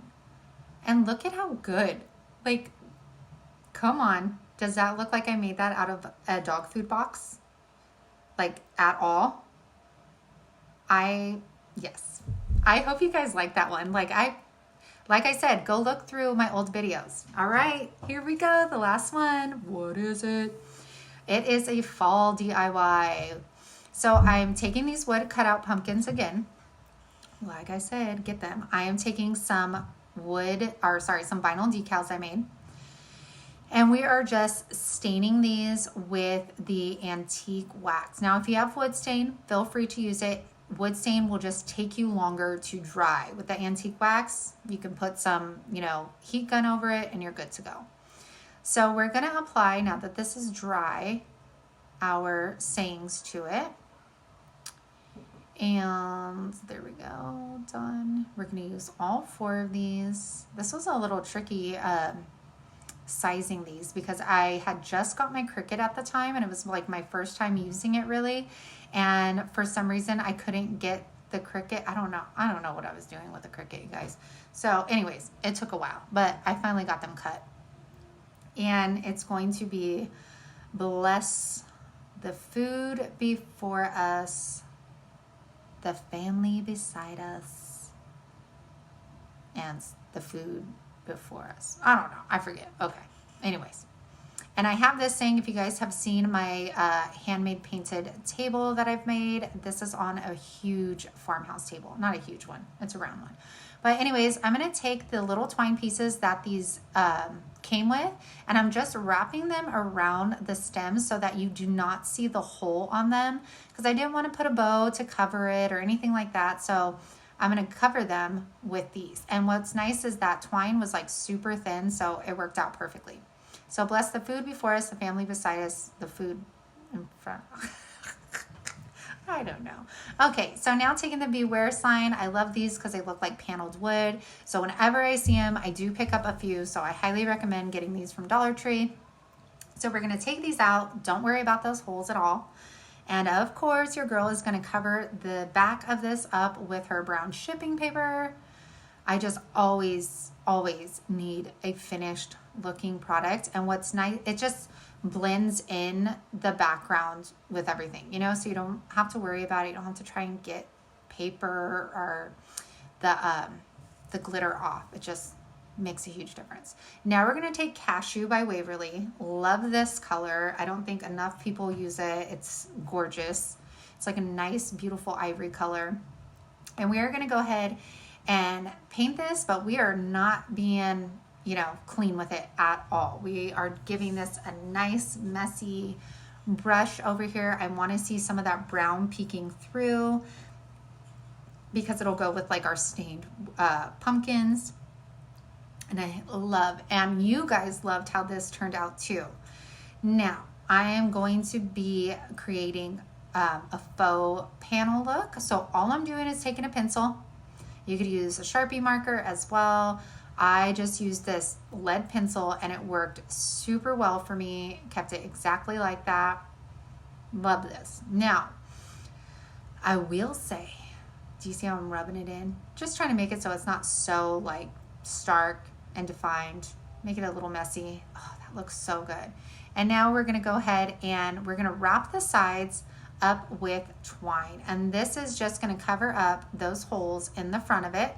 And I'm just doing this kind of like zigzag, nothing crazy over here.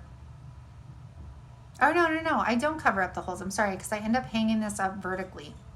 I will say, y'all, what I do wish I would have done with this sign, which maybe I will make another sign, is I wish I would have made this Velcroed. So I'll explain in a minute. But so we're gonna go ahead and just tie twine to the top of this. Easy peasy rainbow squeezy, right? Okay, goodness. Your girl's going mad. I need to get out of this basement, y'all. Okay, so what are we doing here? Okay, doing the bottom too. I act like this was so long ago, or just my mind's like just going mad on me. Okay, so we wrap the bottom of that. So right here, I'm applying this with hot glue. This is where I wish I would have done this in Velcro, because I could have simply changed this out by season. So I could have put bunnies on this. I could have put Christmas trees. I could have put whatever in the wood cutouts Dollar Tree has. And of course, as I'm editing this video, I'm like, oh my gosh, Velcro would have been genius. So I think we're gonna attempt another one of these. Maybe we could do one for Valentine's Day, and then it could transition into Easter. So yeah, we're gonna do another one for sure. Okay, and there you go. And that is done. Thank you all for watching this huge makeup video with me. Make sure to check out the playlist down in my description box, and be sure, if you like my vibe, if you like my channel and my DIYs, to press the like button and subscribe, because I am going to be coming out with so many amazing things in 2021. So again, thank you, y'all. I hope you had a Merry Christmas, and I can't wait to spend the new year with y'all. So with that said, have a good day. Appreciate you all.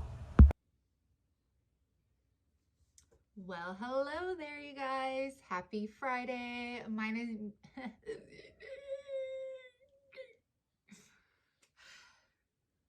If I could get this right on the first time, I owe myself like a cocktail. Okay. Well, hello there. Welcome back to Unicorn Dust Designs, you guys. My name is Sammy. We do wood signs, DIYs, Dollar Tree hauls, everything and anything I am down to do, and I will do it. Okay. No.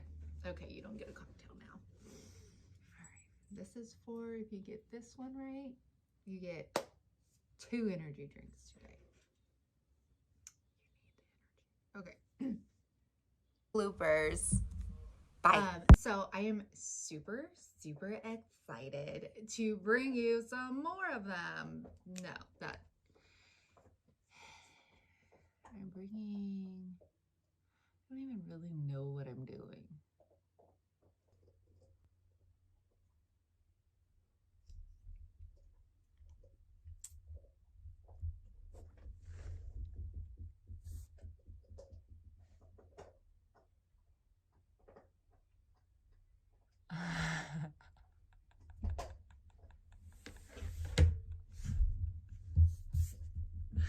Oh, I just snorted. Imagine that. Oh, man. Talk about a hot mess.